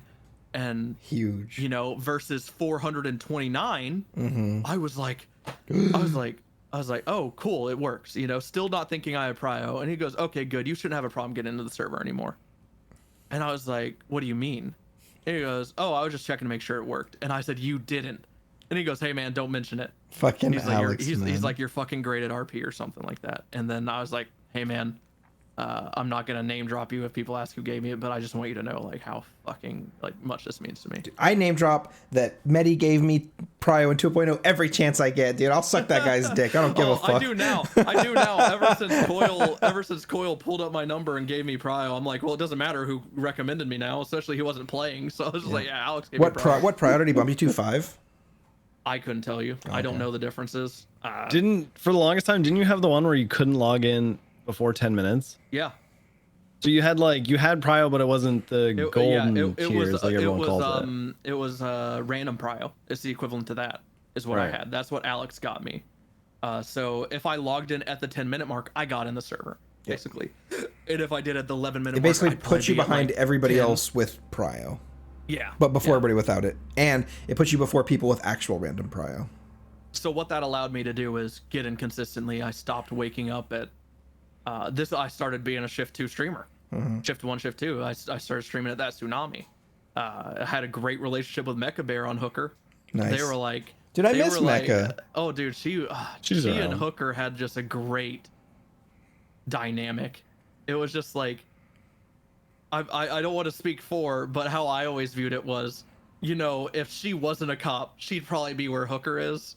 Like that's kind of how I bounce off of her and stuff. So she always came across as sympathetic to Hooker and stuff, and I always like took advantage of her intentionally, because that's how Hooker is, you know. Same with Adept. Not the same dynamic. We have a completely different dynamic. She's always just like, you nasty Hooker bitch, and I always just call her Mandoza. I'm like, you Mandoza. Just, God. I miss RPing with those two specifically on Hooker. I got a question for you, and this is about being fired. Because we've talked about it before. You know, I did the cone thing, right? It happened to me. It's whatever. It's in the past. It was gonna happen to me. They were blaming me for being complicit in that. I don't know if you know. Wait, no, didn't we talk about this as soon as it happened? I think so. There was someone who shall not be named started pulling up a lot of clips about me and was bringing them to high command. And I have friends in command, and thank God they watched my back. And then Penta came to me in character and said, and it wasn't Penta telling me shit, by the way, but Penta in character came to me and was like, you need to tighten it the fuck up. He was like, there are people trying to get you fired. I remember him telling me this on Fudge Lane, like we're doing something, and I made a call during a chase. I was just like, it was someone on a motorcycle. I was like, can I kick him off above 50 because he's being a dick? And then I was like, I'm gonna go and clear myself for that. And Wrangler's like, no, you don't clear yourself for shit. And I was like, okay, yeah, whatever. But like, I know he doesn't know motor SOP, so that's why I was saying it over radio, trying to talk it through people and like why I was gonna do it. Right. And then after he goes, you can't clear yourself for shit. You're kind of out of your bounds as a deputy. Because I think I was just a deputy, or maybe I was a senior deputy, I don't know. And then he was just like, you need to reel it in, because just so you know, there are people that are constantly trying to get you fired. I'm not gonna name names, but you are always being looked at. You have a target on your back. It feels like me. Which is unironically true. So yeah, the cone thing almost happened to both of us, because there was a clip of me showing Lily Pond the cone and being like, look who the Littleman's cone. Yeah, that's right. I remember that one. We all had a good laugh about that. But boy, oh boy, did that not go over well. I almost got Cassidy. No, Cassidy was the one who placed the cone. I was he? Oh, yes. That's what kills me. Is it. Troms didn't even put the fucking cone I didn't down. put it down, and because I think I have more of a because it was your following than clip. he does. That's why. So when it was placed, say again. when it was placed, it was your clip, And Right, it was that my probably clip. why. Yeah. So he was the one who put it down on the jump, and I was like, yeah, that's funny. Well, so actually, surrounding it, we were chasing Fingal Dan, and there was a my car of God. people who were chasing Fingal Dan, and Fingal was on a scooter, and he was logged in as a cop, and he was just for whatever reason running, and he kept taking the jewelry store jump, like he kept going over and over and over. So Cassidy put the cone down, and he's like, oh, we're gonna block them with a cone when they come by because it'd be funny, right? We're just trolling 'Cause it's another Fingal, cop. yeah. Then it never got picked up. So And it that was stayed through that was the Tsunami, problem. unlike literally anything else. Yeah, no one he expected went- it to stay. I don't think. He got on and tried to remove it because he remembered, and it wasn't there for him. He couldn't see it because they were still really new. So That's oh annoying. well, but that's not what I'm getting at. What I'm getting at is, as soon as I woke up that morning and I saw the thing about being fired, I was like, man, that stinks. Like, you know, It's disheartening. Yeah. I've worked really freaking hard at this, and then just like out of nowhere, right? Kind of just okay. It's something that I was involved with but didn't exactly do, but you know, should have had more insight and then like responsibility about it. But and then I load up my stream and I'm like, whatever, like I'll get on, I'll talk about it with my stream, so I'm not just like sitting here with my own thoughts about it. Smart. And I remember the excitement of new avenues for roleplay, because at this point I'd really been not hating cop, but I was like it was getting stale. Yeah, it was so bland, and I was doing the same thing every day and just nothing felt right. I wasn't putting myself in places where I could get role play. It just felt like I was actually ping chasing and actually being a mechanic, and I We've all hated been it. there, I'm sure. Yeah. I hated every aspect of that, and I wanted more role play. And then this happened, and I remember like not knowing where to take it, and it just excited me. I was like, this is so exciting. Like what I could do, I could join a gang. I could work really hard and try to like wait 30 days and join another police department. Like I could literally do anything. Like the possibilities are endless. And I remember like thinking to myself, how could somebody be upset? Like when you're given an opportunity like this, like for one, yeah, it's shitty because I have no in-character reasoning to say like, this is why I was fired, or this is why I was let go, or this is why I'm suspended. Yeah. But it also gave me the opportunity to make up literally anything I wanted and just say whatever I wanted as to like why I'm not working. Right. And it's just, I just remember being excited about it. And I'm curious, do you feel like a similar way? Like, are you excited that right now you have like something new going on, like the Gloom Law stuff you have going on? I can go in a little bit of depth of this. I always hate, I kind of go on tangents, it feels like, on all your questions, but I was told OOC I wouldn't be fired.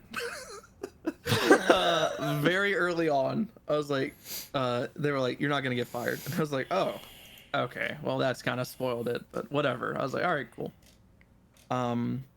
For reasons, and I'll touch on them a little bit, but I don't want a new cop.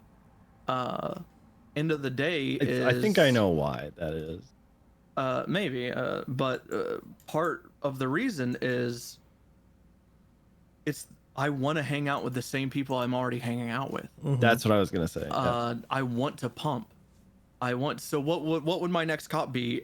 Different department, new name, maybe different voice, but all in all, does what Bloom does.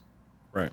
Like, and this is the second time I've been faced with this. The previous time was when I got shot in the back of the head at the dam, and first thing I did was I DM'd Hotted, and I said, how long until I can make a new cop?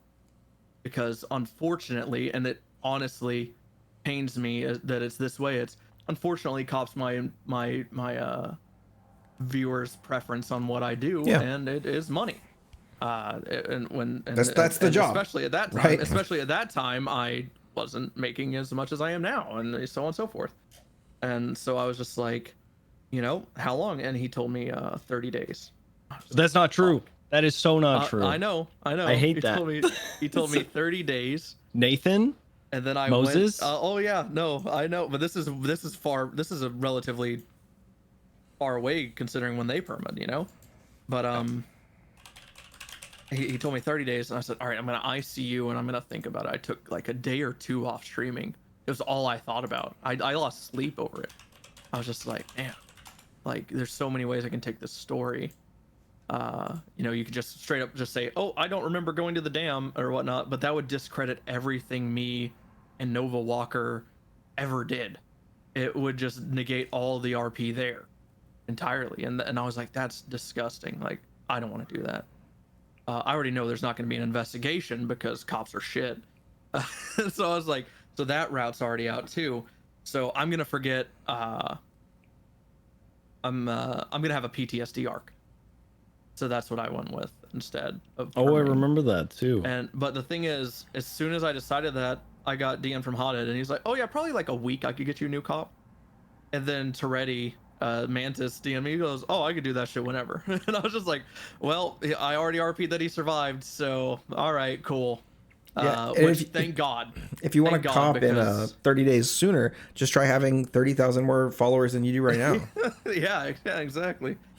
But thank God, man, because that PTSD arc, that was some good shit. The drug arc, the drug arc was my favorite thing that I've done with Bloom, probably. I remember riding with you and Moeller, Moosebeard and Moeller, and I'm high as a kite, and y'all don't know in character, and you might not even know out of character. I don't know at the time. And we were like flipping our car in Vinewood Hills, and like while we get out in our like flipping it, I just start dancing in the middle of the road, and I have all these visual effects going on, and I'm listening to empty beds, and I'm just high in the middle of the street, and then like Moeller and you are like, "Oh, he's getting it! He's getting stanky with it!" And y'all just start dancing with me. I remember this. Yeah.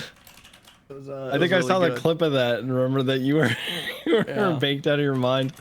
There's one clip that stuck with me about your drug arc that I thought was the funniest shit ever. Oh, and I think I know what you're gonna say. I know, because I DM'd you about it and I said, I don't know how you managed to push your talk button and not break for even a second, for even a fucking second. You got a ride from Bayo and he's on Vespucci, just east of Popular Street.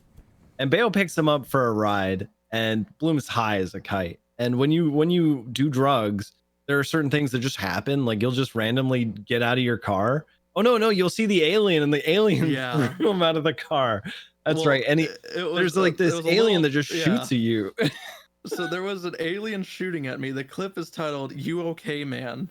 Because I just got this huge rant. Is it? Because I've been looking for the clip forever. I love that clip. It's in our DMs. It's gotta be. Oh God, I need to find it then. But I yelled at everyone during the shift 3 meeting because they left me hanging on a 78's call before. Mike Block stole my dog, and there was blocks in the evidence room, and I dealt with all of it. Tessa helped me get my dog back, but besides that, I had to flush out 2 blocks from the evidence locker with guns. They had like 8 PD weapons on them because they can access the trash. Oh, yeah, that's right. Civilians can get in there. Yeah.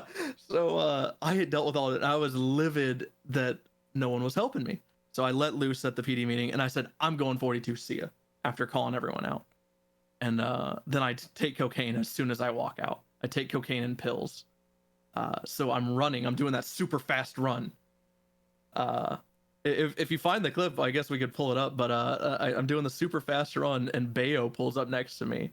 He goes, "Man, where are you going? You're running fast." And obviously he knows the mechanic is I'm high probably, but he's actually RPing. And he goes, "You want to ride?" And as soon as he pulls up and he goes, "You okay, man?" An alien spawns behind me and starts shooting me. And I'm just losing it. Chains, if you want to pull the clip up, I put it in the studio. Yeah. It's much better to just let it self-explain than It's really good. Yeah. I fucking laugh so hard, dude. Oh, There's times when I will watch a clip and I will actually just cry laughing because, and this is the thing, dude. I feel like I've been a content creator for a long time, and I've never done anything like NoPixel that has made me laugh every single day. I was thinking this. I was literally taking a shit the other day. I was sitting there thinking, man, I have laughed so hard this week. I don't think I've ever laughed doing anything like this frequently. This is such a good clip. Roll the clip. Roll that beautiful bean. You good, man?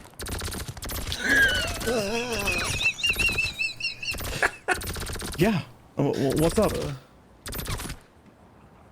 right. I know you're pretty pissed off in there in that meeting. Yeah. That's why I'm gonna chill off duty and not. I'll be gone for a couple hours to my house in Mirror Park. You need a ride? Sure. Why not? All right. Cool. Let's go. Go to hell.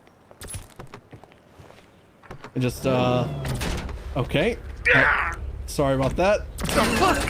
That randomly happens when you're high. Oh no, you don't. Yeah, we're sorry. What's going on here?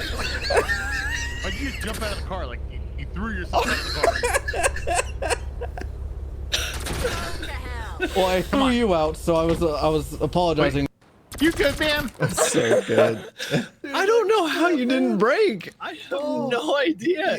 what Every it single doesn't time you show- push your talk button, you were perfectly clear and in character. That broke me. God, what it doesn't show is after that we drive up to the next intersection without me punching him out, and the alien catches up because he's at a stoplight.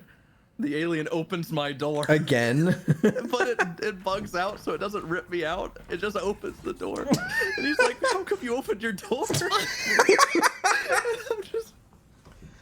And I was like, "Oh man, I just want to get some air." And he's like, "The window's broken." Yeah, I'm sorry, man. And he drives me to my house, and thank God, like a 13 Alpha pops off, and he's just like, "Oh, well, I gotta go." And I'm like, "Thanks for the ride, man." The first time you saw that alien, did you freak out? Oh God, yeah, because I thought it was a dev messing with me. Because this is around the time when Viggy started doing Von Souls to me. He started turning on God mode and walking towards me. I remember the first time.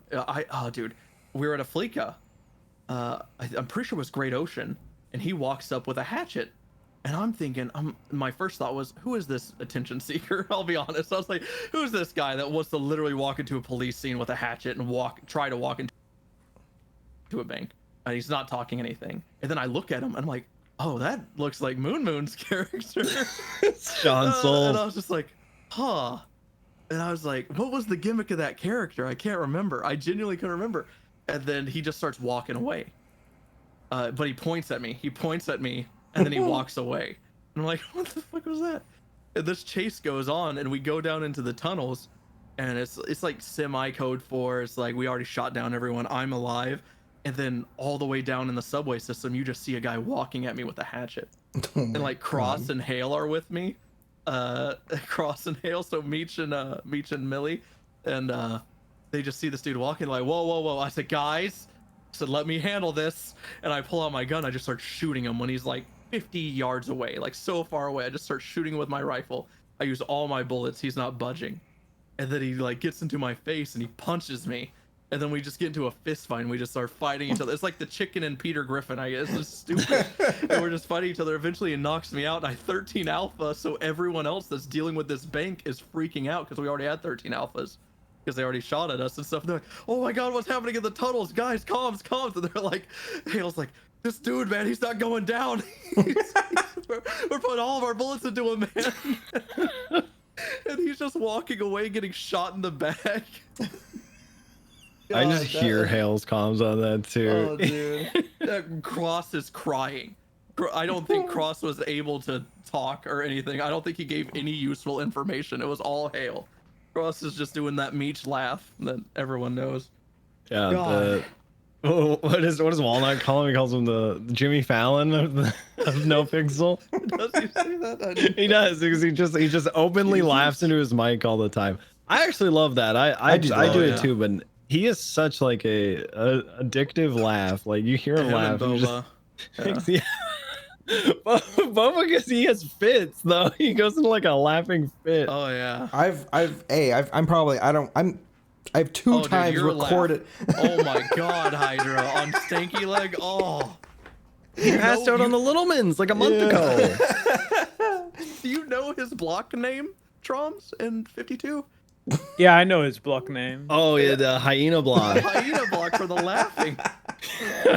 I remember the first time I heard it, I was watching Penta, and y'all were in Polito, and it's like the first time y'all are rowing together, and you just hear him losing it, just just that laugh, and I'm just like, everyone's just like, what is? At first it was, what is happening? And then it was just addictive. It was just what's the word? It was contagious, and everyone just started laughing. Like, everyone was like, "This dude's hilarious just because of his laugh." Oh god! Oh, it's so good. At one point, I had the entire pillbox medical staff like rolling, laughing. What happened was like, I was trying to talk while I was laughing, and then I was getting pushed in a wheelchair, and I ended up making a noise that was like, "Ah, ah, ah." And then somebody was like, "That sounds like the aliens from Mars Attacks." I just fucking exploded, and I just kept laughing, and every now and then I would go, "Ah, ah, ah, ah." Jesus. Oh fuck. I'm not gonna lie. I openly laugh around you, Hydra, trying to get you to pass out sometimes because I know my laugh is contagious, I never hear and I you know laugh you. on cop. It pisses me off. Like, obviously our schedules didn't really line up for a long time. Excuse me, long time there. But it always pissed me off. I was like, how come he doesn't laugh like that on his cop, man? Oh man. Yeah, I think part of it is when I'm playing cop is like a big part of my brain is reserved to don't get fired. Yeah. So, that takes over. but when I'm on sometimes. Stanky Leg, it doesn't fucking matter. So, wait, tell me if you think this is true, Moosebrother, because I think it might. On Stanky Leg, the way I was playing, I really play my characters like the traits that I give them initially. A big trait of his was like, don't get caught, like avoid consequences, right? Do things, but do them in such a way as to avoid consequences. That's dumb. You're stupid. It was actually so stupid. I avoided so many cool scenarios because I didn't want to get caught. Out a lot. Yeah. And then I would never be like, I'm not coming. I'd be like, oh yeah, let me go get my gun. And then I knew Mike Block was impatient, so he'd just leave.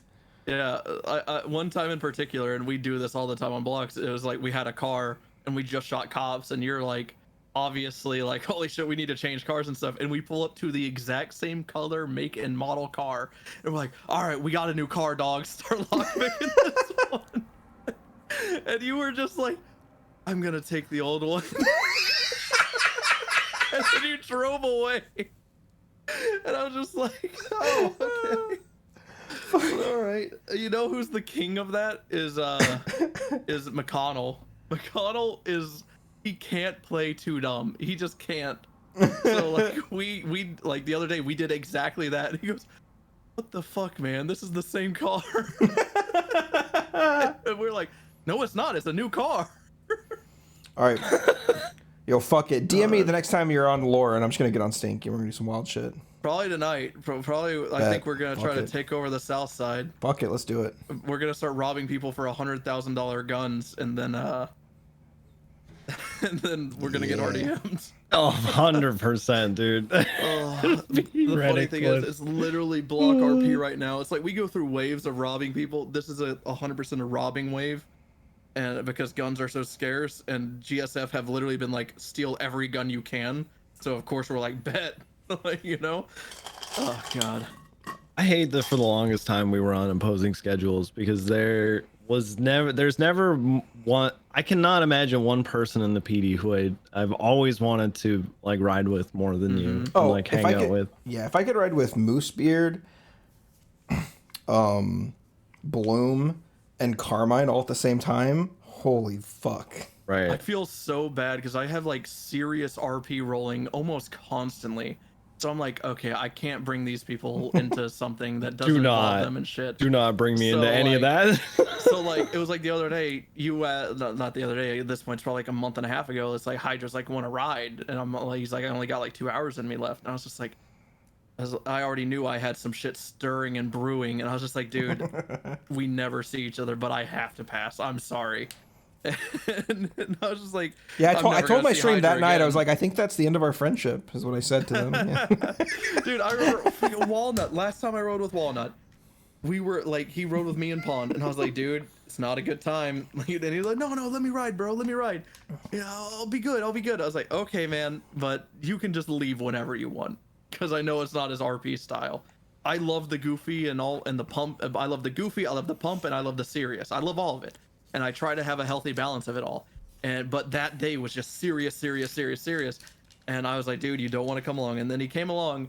We ended up sitting in Dean World at the pier, talking to TJ Walker about the hit he put on, like the hit Bundy put on me, for like 2 hours. It felt like, and all along he's sitting in the parking spot, just in the car, while we're out of earshot of him, so he's not even getting the RP from us. And I'm just like, I keep looking back, expecting them to be gone, and I text him, I'm like, dude, leave if you want. But nope, he never left. He just sat there and watched a 2-hour conversation that he couldn't hear. Wait, who is this? It was Walnut. It was on break. Yeah. He probably, I know what he didn't care. He just wanted to sit there and talk to his chat. He wanted exactly somebody what he to did. drive for him. He doesn't fucking care. But I felt so bad. I was just like, God damn it, dude. And I constantly have to leave people and shit. I want to tone down the seriousness. When I come back on COP, I want to go back to old days of pumping and just fucking around. Yeah, I'm Are slowly. you right sure now. about Wait, that? hold on. So, are you revealing here live on the Yespixel podcast that Louis Bloom will return to the PD? In some form. I'll give y'all all the meta unlock. They were gonna talk about rehiring me Thursday. What happened Thursday? But then Jenny ICU'd. Oh fuck. Maybe Jenny knew and she cucked you. Jenny is the one that came to me and was like, in character, she called me and was like, come to MRPD. I'm like, okay. And I talked to her in MRPD. She goes, what's happening to you is unfair and unjust. Look at Gunner. He literally did way worse than you, and he's a trooper. He's like cadet. Yeah, he's like, she was like, while this is a precedent we want to set for the CPD, if other departments are just gonna undermine us and shit, we think you've been through enough. You know, like we think your punishment has been extensive enough. And I was like, okay. And she asked me, she's like, do you even have any desire to come back? Which is a reasonable question, I think, because Bloom feels betrayed.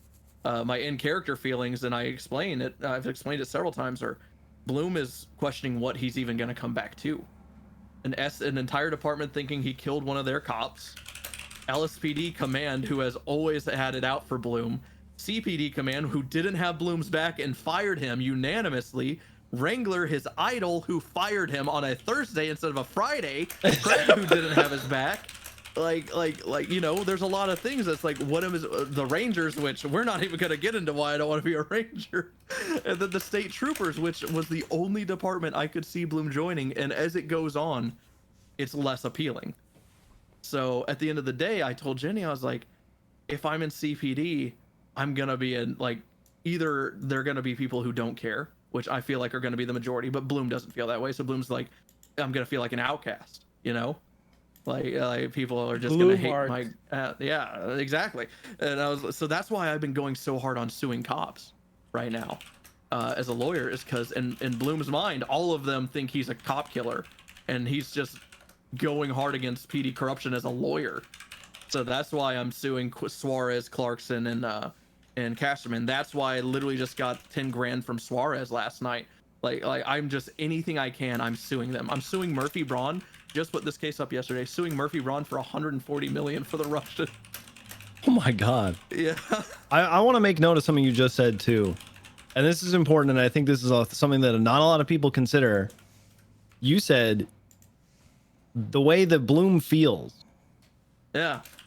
The way that your character feels. Oh yeah. I love that. I don't, you know what? And well, it doesn't need to, this isn't how it should be, because this is a fucking roleplay server. We play characters. We're not ourselves. Yeah, it's sad that you have to differentiate, but because it should just be a no-brainer. But I was just talking about this. I don't know if it was on stream or off. I'm pretty sure it was off stream, but I don't mind saying it because it's calling out the stupidity and hypocrisy of it. I guess is I'll have conflict with people, and then all of a sudden I notice they're not following me on Twitter anymore. What? Or they've stopped coming in my chat or something, and they treat me way different. So while it is how Bloom feels in character, genuinely, I'll say this, people might reach out and tell me I'm wrong, but I don't think I have a place in the LSPD. I don't think I do, genuinely, like on an OOC level. So like, and that's not a me being like, I don't want to join LSPD.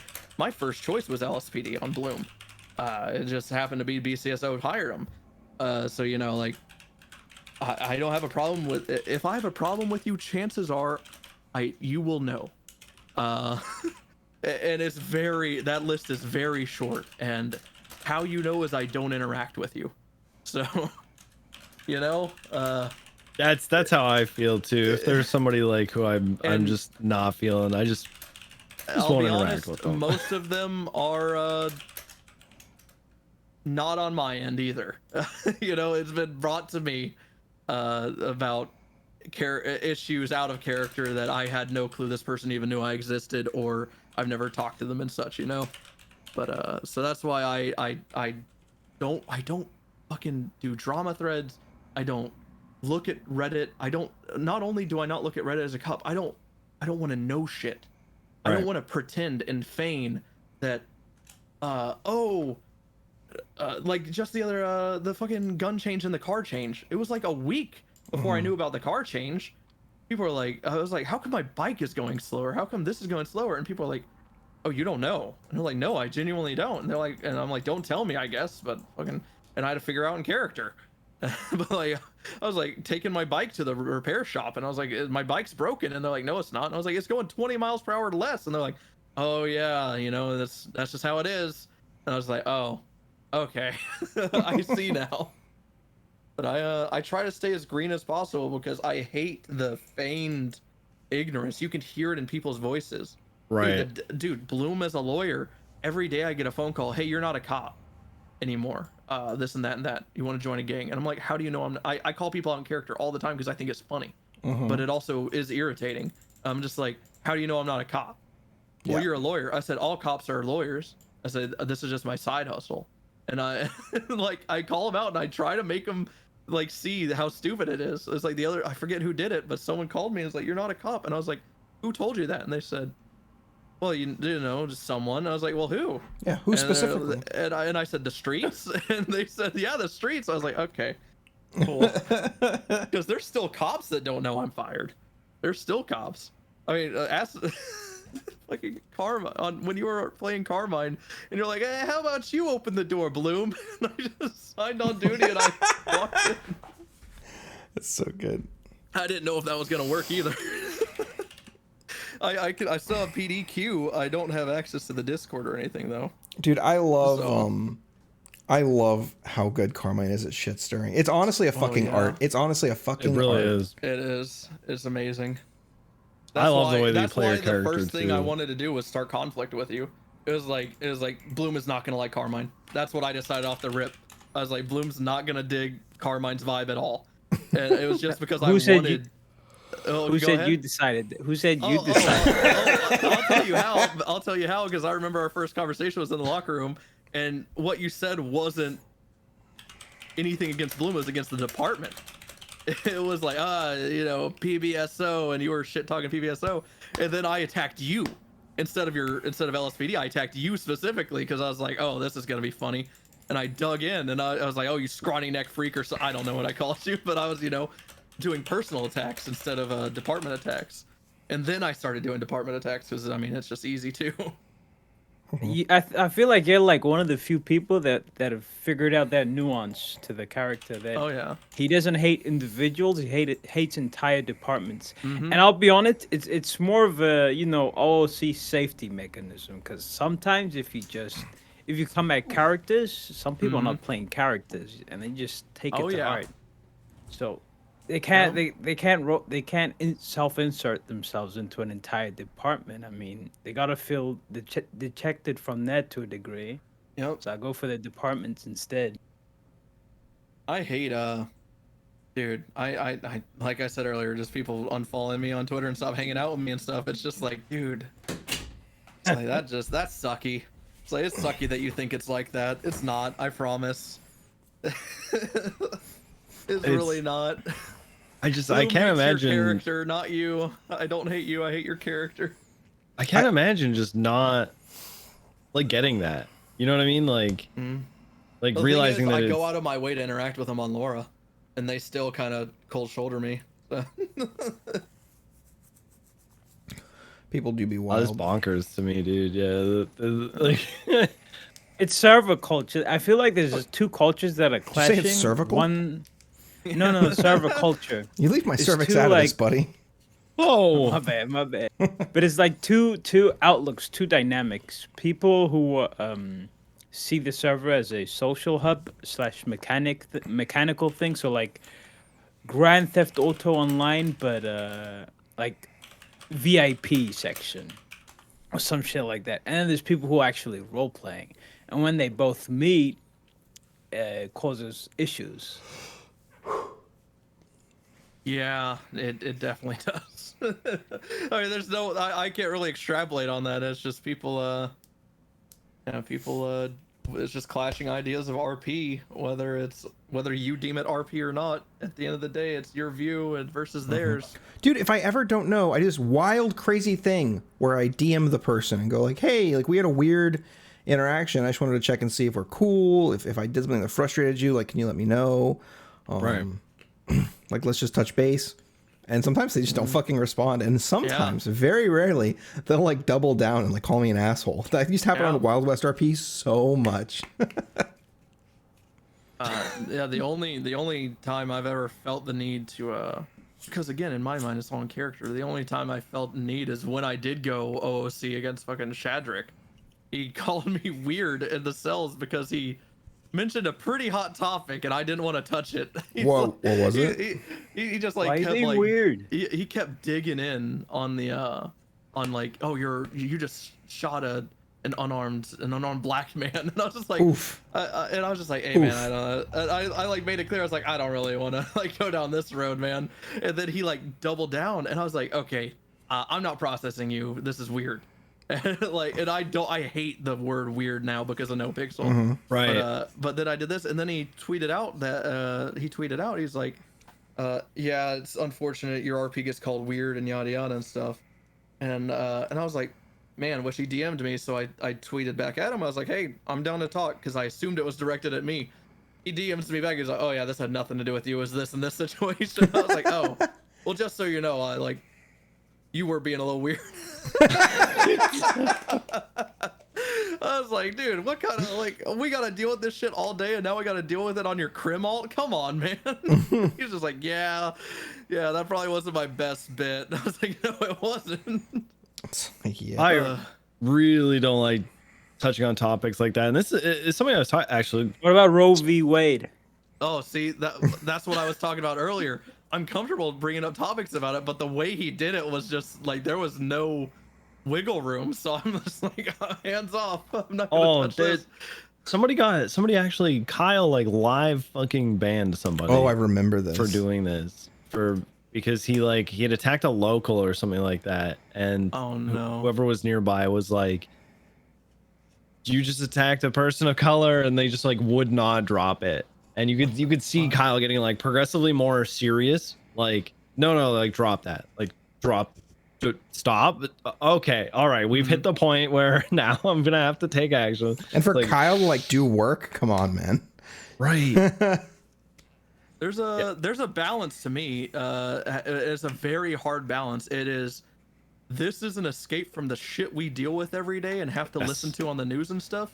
But at the same time, comedy shouldn't really have that many limits. I agree with that. Obviously, yeah, you say it there's one some limits, time but, like, and everybody gets a little like okay, like all right, but then you like keep doubling down. It's like, dude, Yeah. come on. like exactly what Shane said is the Roe v. Wade stuff that Wrangler brought up was fucking hilarious. And yeah, it's unfortunate as shit, but most of us in this country can all agree that it's ridiculous. So why wouldn't you make fun of it? Right. If anyone thinks something's ridiculous, why not make fun of it? You know? Yeah. That's how I always view it. Something that I've always tried to avoid is, and I feel like a lot of people do it, and it just makes me uncomfortable, but like needlessly hitting on women or like objectifying women in the server. And this is why like Moosebeard is generally the only Zombie ever Barricades dated. 2000 special. Moosebeard's only ever dated guys. and it's because I've lot always of felt guy more characters do that. comfortable like flirting with dudes on the server because I know that they might not be dealing with something outside of the server that, you know, might be slightly traumatic for them, like you know, women who get hit on at bars or they get stalked or just creepy dudes, and I didn't want to perpetuate that on the server.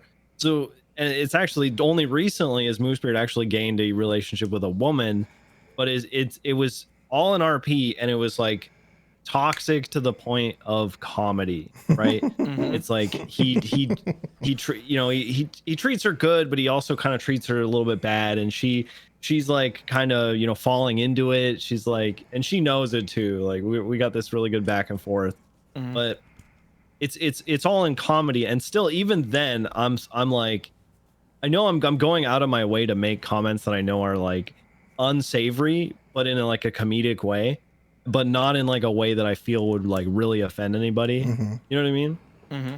Like Moosebeard's been saying, like I'm gonna have her get breast reduction surgery because it's her body now, or my body. You know, I just want her to look a little bit different, right? Like being that's obviously hilarious. toxic. Dude, and the perfect example of that, and this is something I always tried to do, and I haven't done it yet. But the two-part, I guess. But the first part that I want to touch on there is, whenever Nova and Bloom had their separation, and it was like that arc's finally over. I was gonna make Bloom have a hoe arc, where he was just like trying to sleep with anyone, because forever Bloom never hit on anyone, and he always got hit on. And like, I don't know what it is. Everyone always hits on Bloom, and the cells. I don't know why. It's people meta crossovering the hooker. probably. But you'd be surprised. A lot of people still don't know I don't even play hooker. But which is funny to me. I want to keep it that way. But a lot of people hit on Bloom, so I was like, finally, I'm gonna lean into it, you know, because I always said I'm emotionally unavailable because I had this secret relationship going on. But now I decide I want a hoe arc, and if I do settle down with someone, I want a Jordan Steele and Jean relationship, or Caden relationship, where it is just toxic beyond belief, and like, because relationship RP to me is cringe, like it is cringe, but it's RP at the end of the day. So the first thing I did was I took a stab in the dark. I was like, ooh, I'm not sure if this is gonna pan out or if I'm gonna get canceled, but okay. I saw Pond, and I was just like, nice workout routine, Pond. Your ass is looking great, or something like that. And I was just like, I never talked to Lady Hope once before that. Literally not a single time out of character. In character, maybe 5 times. And I was just like, it was just the first girl I saw, and I was just like, sure, let's see how this goes. And I did it, and she leaned into it hard, and I was like, oh, thank God. Oh, thank God. But I still have a certain set of viewers that I'm slowly trying to ban. They're not viewers, they're hoppers that still don't like me from the Nova stuff. So there was one time Pond was in the hospital and someone took her shoes, and I'm like, oh my God, are you? And this is when Bloom and her started dating, and I'm like, oh my God, are you okay? And I'm like, hold on a second, we can sell these. And I pull out my camera and I take a picture of her feet.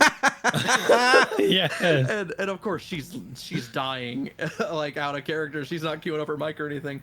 But like, I know that's cool. That's in our boundaries, you know. But everyone, like, that was a whole thing. That was oh God. Dude, this guy's Bloom's such a creeping phone again. guy, man. Do you see this? He is. I see it. Just so everybody knows, Trump's just answered his phone and walked In and out away. of character. In and out of character. Boost beard, phone guy. Dude, fuck this guy. But yeah, man. It's That's, never RP with them.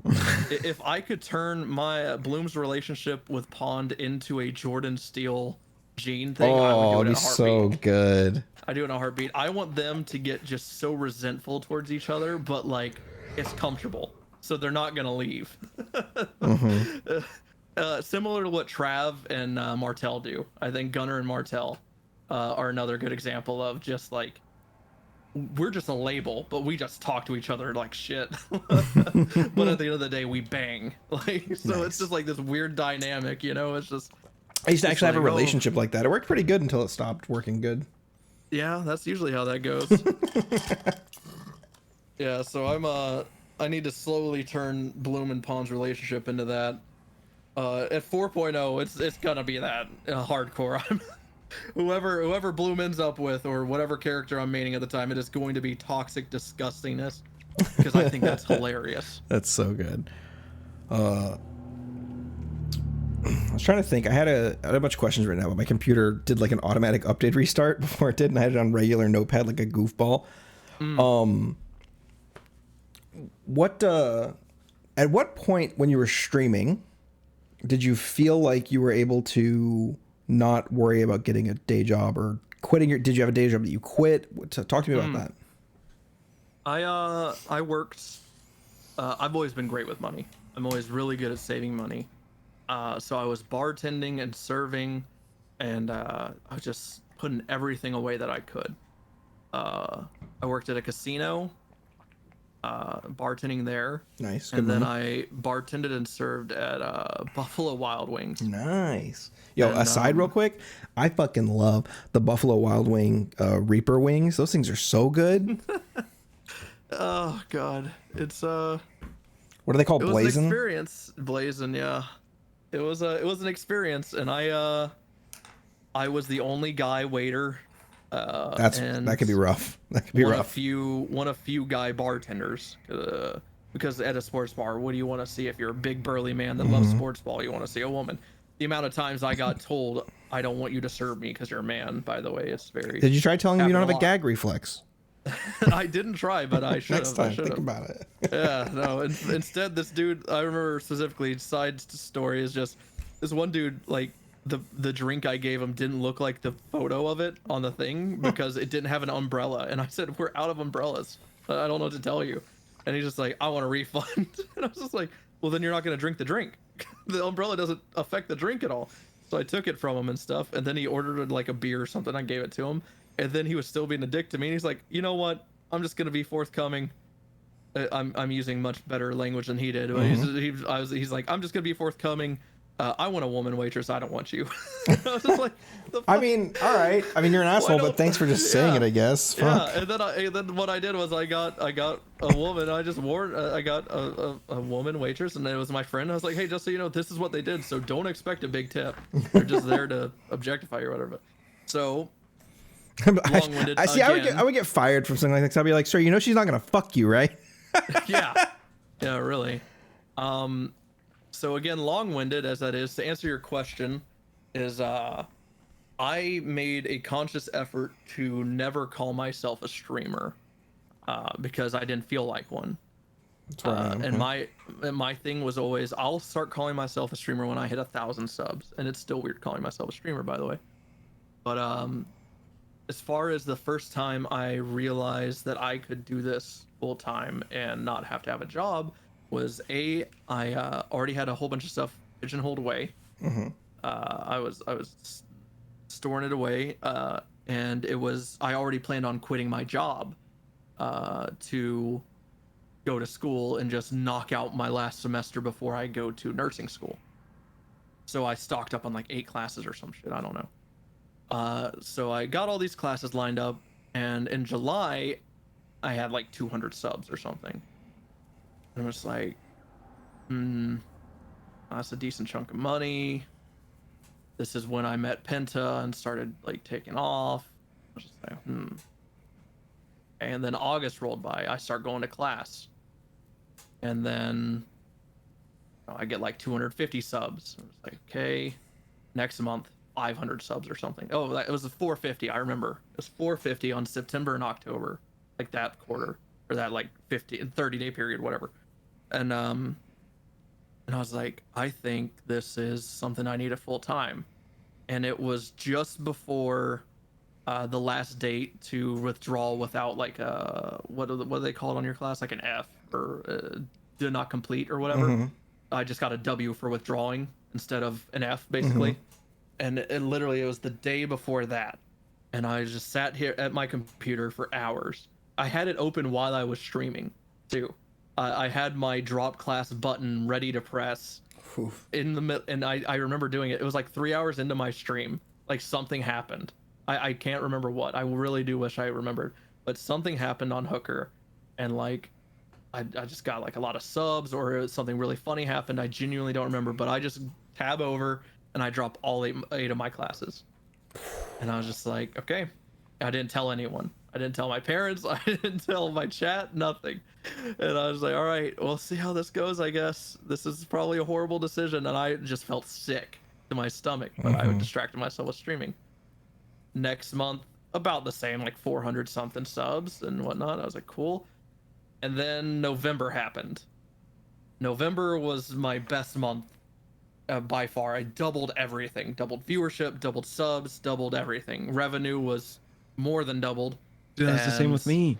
Maybe they thought I was you. Oh my god. Yeah, probably. And so I'm getting like 400 viewers in November. And then December, about same thing. And then January, about same thing. So I'm just, but my subs are still there. So and they're only increasing. So I'm like, okay, good. I'm making the right choice. 400 viewers is nothing to laugh at. Like, it's very impressive, I think.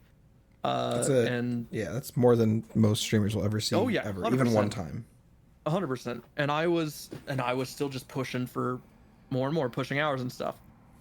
Then February, I got COVID. That Nice. was bad. That was the first time I was just like, I was literally sleeping 20 hours a day, but I wanted to stay relevant. I wanted people not to forget me. So I kept logging onto the server for 3 or 4 hours That's at so a time. smart. That's actually so fucking smart. February, my highest subscriptions ever. My viewers were the same, but highest subscriptions. Even though I was sick, sleeping 20 hours a day, got on 3 or 4 hours. That's all I could do without throwing up or passing out or whatever.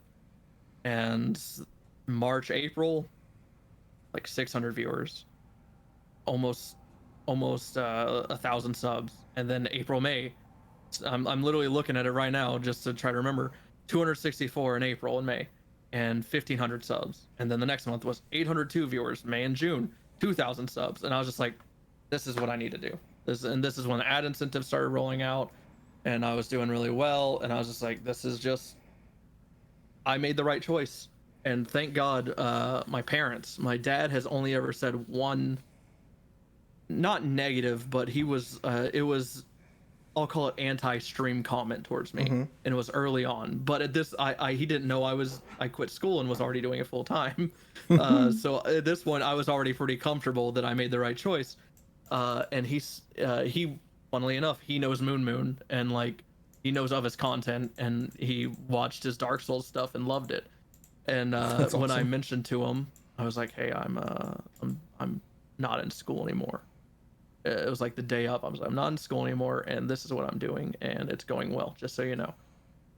The only thing negative he's ever said about it was, and it wasn't even negative, it was realistic. He goes, it's pretty rare you end up like Moon or something. He got lucky, so be realistic about it. And I was just what like, a cool yep. dad. What the fuck? Yeah. And Real homie. Like, not my shitting on mom- you. Yeah, that's sick. Oh yeah. He was just be realistic about it, And I was on track to be the first person in my family with a diploma, while they were of a reasonable age to go to college. Now my parents both have diplomas, but they went back in their 30s and stuff, It was so no nice of one you to in my like family. to pull out at the last second to let them get the first diploma. That's cool, man. Yeah. Well, no, they got it when I was a kid still, but of a reasonable age. But I ended up getting associates in general studies or whatever, so I guess technically it works. But my mom was the surprising one. Anti-game, typical mom, hated video games, thought they were disgusting, it ruined your life, whatever. And growing up, she was probably right. Growing up, and the funny thing is, the way she looks at it is, all those years playing video games trained me for this moment. She's like, I knew I made an investment. She told me, she goes, I guess I've been wrong all these years, and I just let her think that, like, all these years I've been ready to be a streamer. But in reality, I just got extremely lucky one day. But yeah, she was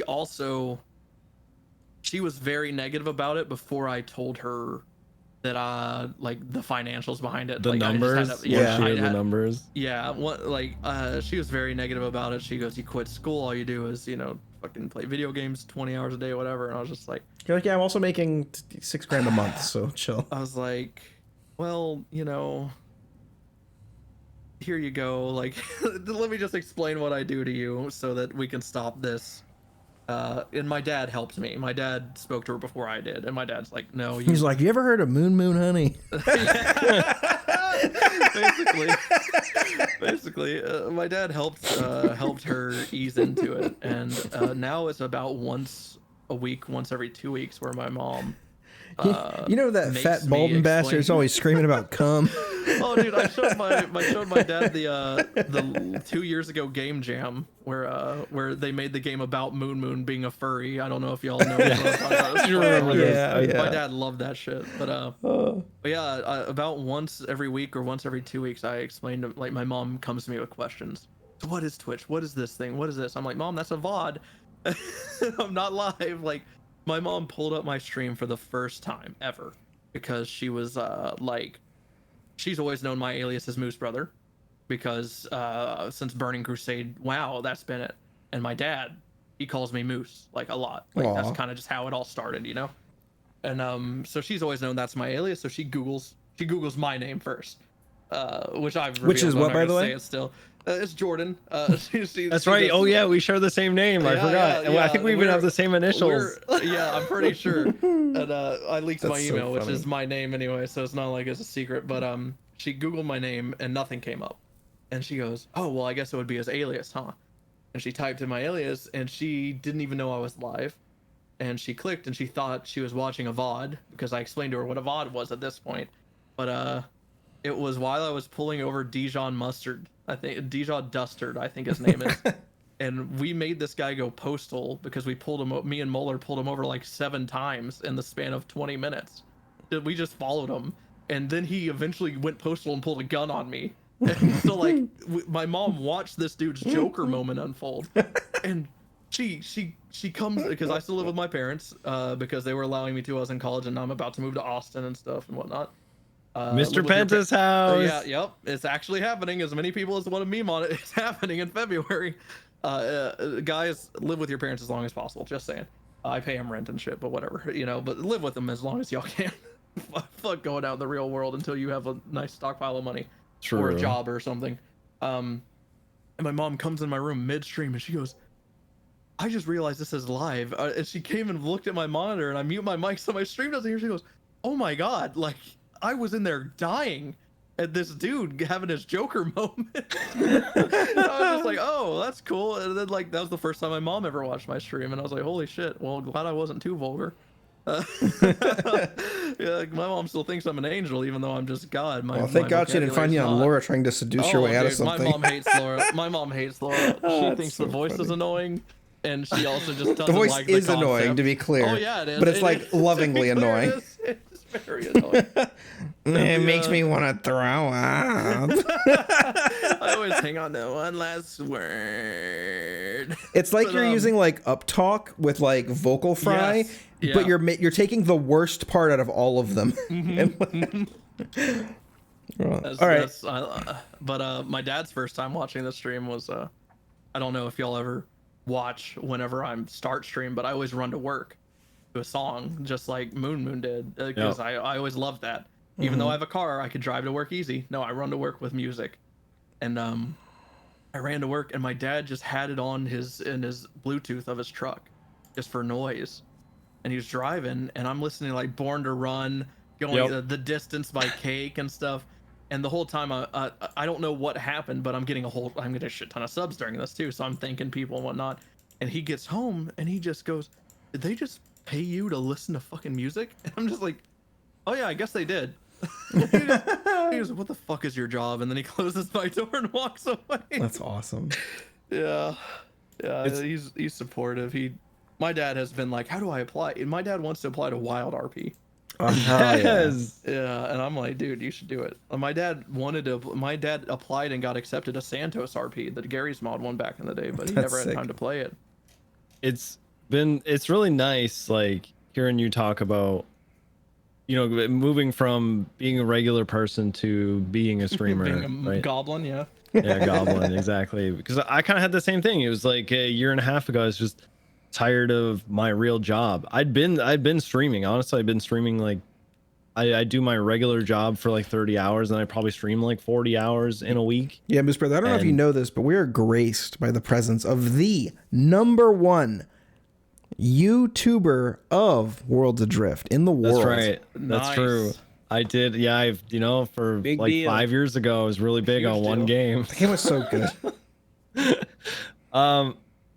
I That's what got it's to all a point. about, though, huh? It's finding that one game. Sorry, Well, I just thought about that- it. That's A lot of my like OG community is still from that game, from that era. Like a lot of my mods and stuff like that, my Discord community are people from way back when with this one game from ages ago. Mhm. It about a year and a half ago though, I think it was July of 2021. I was completely fed up with my job. I hated it. I hated getting up and going to this place that I hated, dealing with people that I hated, working with people that I hated. I was undervalued, underappreciated. And I think I was able to deal with all that, but the thing I was not able to deal with was that I was lacking challenge. I had mastered literally every aspect of the job. I'd go there and everybody relied on me to solve the problems. And I love being a problem solver. It's so much fun. Honestly, I'll diagnose a problem and fix it and get it done. And it's just like that, it fulfills me. I love doing that. But there wasn't a single problem that was challenging to solve. Everything was so simple that it made literally people would bring me their problems and I'd look at them as though they were human garbage, like a pile of withering brain cells, and be like, why did you even bring me this problem? And I can literally snap my fingers and it's fixed. And meanwhile, you're using you're rubbing your two freaking brain cells together to try to solve it. But I asked for a raise and they said no. I said it's not in the budget. And so I said, fuck you. I left. I said, here's my 2 weeks. I'm done. Figure it out. Like after 2 weeks, I'm out of here. Also, I'm taking my vacation days. So like, screw you. I'm out. Yeah, finish with your vacation days and then use your sick days and then quit. I had a pile of savings as well because I'd been putting money away. Kim had been working at the time as well. She's doing school now, so we've been trying to save for a home. Like we've been working really hard for that. And I said, you know what? I have savings. Buying a home isn't like right on the cusp. Like we're not close to it. I'm gonna take 1 year, and I'm gonna say if I can make streaming something that is like making as much as I would make from a job in 1 year, I'll stick with it. If not, after 1 year, I'll get a job. I'll go back out into the workforce and do like whatever, right? Like some skillful dude. I'll fucking just whatever. I'll go get a better paying job, work harder, put more hours into it, whatever. And then I think it was that same month I got Prio on NoPixel, so Golden Prio from the Littlemans. Hired by the PD as Moosebeard, and then from there it was like a slow, very super slow, but it was like an incline upwards of community of viewers, of people just like showing support, and eventually it became something that I was able to reliably use as my income and do as a job. And it's funny you talk about like how your parents reacted to it. I'm actually blown away that my parents are even the slightest bit receptive to what I do, because I don't know about you guys, but I was very much a gamer in high school, so much so that I would put it above like everything else. Same. So we obviously there was problems with that with my parents. They took my computer away when I was young. Like they do what they can to like, don't play video games all your life. You're just withering your life away, right?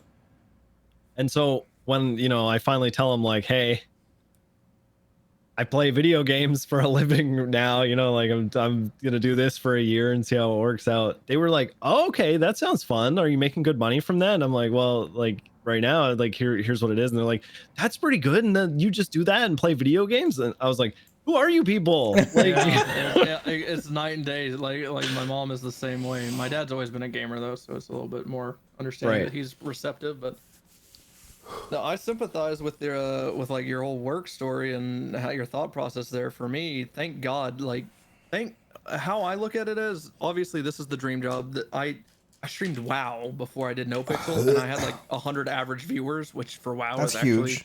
yeah, That's for WoW is crazy. actually something. And then I got bored and I stopped. And then all my real life friends were just roasting me like, why the fuck would you stop streaming if you have 100 people? You know. And I was just like, You can't. well, You it's a can't do it. dream You can't. job. It's like. Yeah, I was just like, I can't play WoW forever. You just And can't no one wants force to watch it. me play Dota.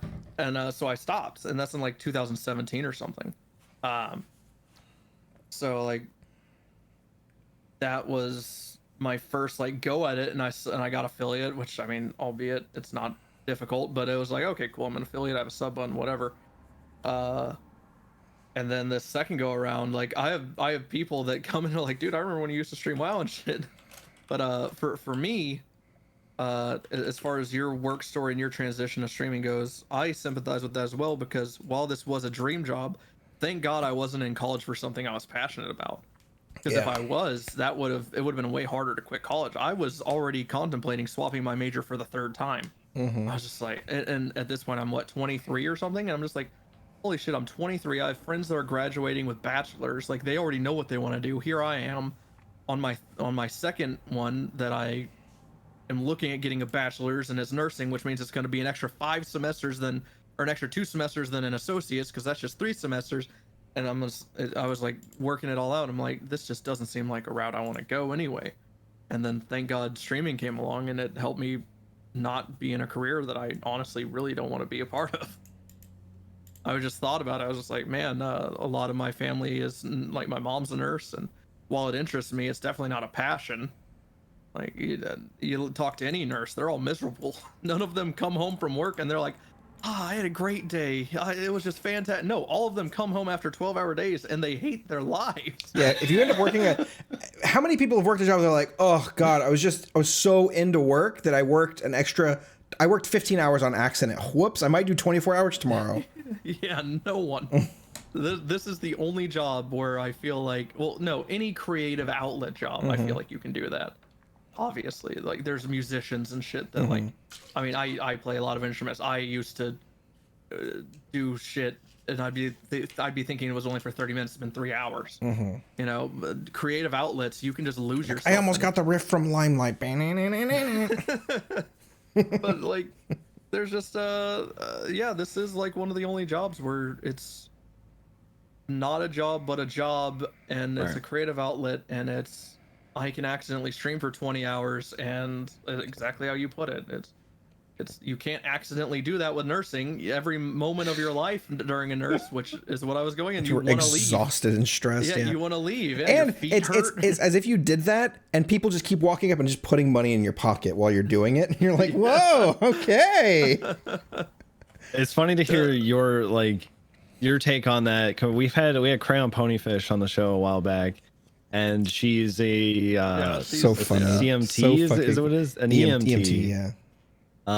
So she literally drives the ambulance around, saves people's lives, and she's like, they pay me pennies, but she's like, I would literally do this for free, because the dopamine high when you go and you like save fucking fucking Narcan somebody and save their life is like, that guy gets another day because and of that's me. the thing.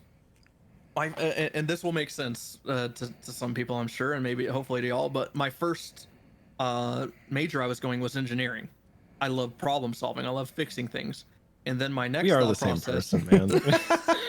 my next thought Same process- name, same everything. Yes, everything. We should just merge at this point. That's why I don't have my face cam on, is because the one to my left this is is it. recording. This is and I'm the live. But shit, it was engineering. I like problem solving. I like fixing shit. And then I thought, well, what's a more complicated puzzle than a human body? So I look at in nursing, I was thinking of, you know, this, and it's a little bit morbid, but like, it wasn't for the right reason. I didn't want to get into healthcare to save lives. Like, that's obviously the end goal, but it was like, or help people. It was like, this is really cool. The human body is so interesting, and it's like this machine that works, and I can tinker with it to fix it. Like, that was my thought process. Sounds like which you is not why dodged your you should serial ever- killer arc in order to become a streamer. Probably, Yes. yeah. Isn't that Dexter's origin story right there? Yeah, pretty much. They call me the Bay Harbor, but yeah, no. So We need an I Alamo mean, Sea axe murderer. that's when I thought there probably exists. But that's when I was like starting to second guess nursing. I was like, I'm in nursing for the wrong reason. It's like, I just think the human body is fascinating. I just Is think really it's what neat. it is. And I was just like, but I don't really like people. Like no engineers like people, so they like things and gadgets and stuff and problems. So I looked at it that way, and that's why I started looking at a new major. Can And is everybody thank God I'm willing? here. Is everybody willing to disclose their sub count? Oh yeah, mine's on my screen constantly. Yeah, mine's I leave mine up too. What's everybody at right now? Oh my God, it dropped. What? No. No! Oh God, dude, you no. shouldn't have given up on nursing. You fucked up. You fucked up.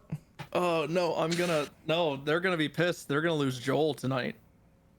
They're gonna Not lose Joel, tonight, no, dude, What's please, Joel? no. Is this like a permit? If my sub count, did you hold your viewers hostage with a beautiful. There's character? an emote. There's an emote. He's amazing. Wait, Don't take him away. Oh, never mind. Oh yeah, they do lose Joel, but it's barely. It looked like it was for more.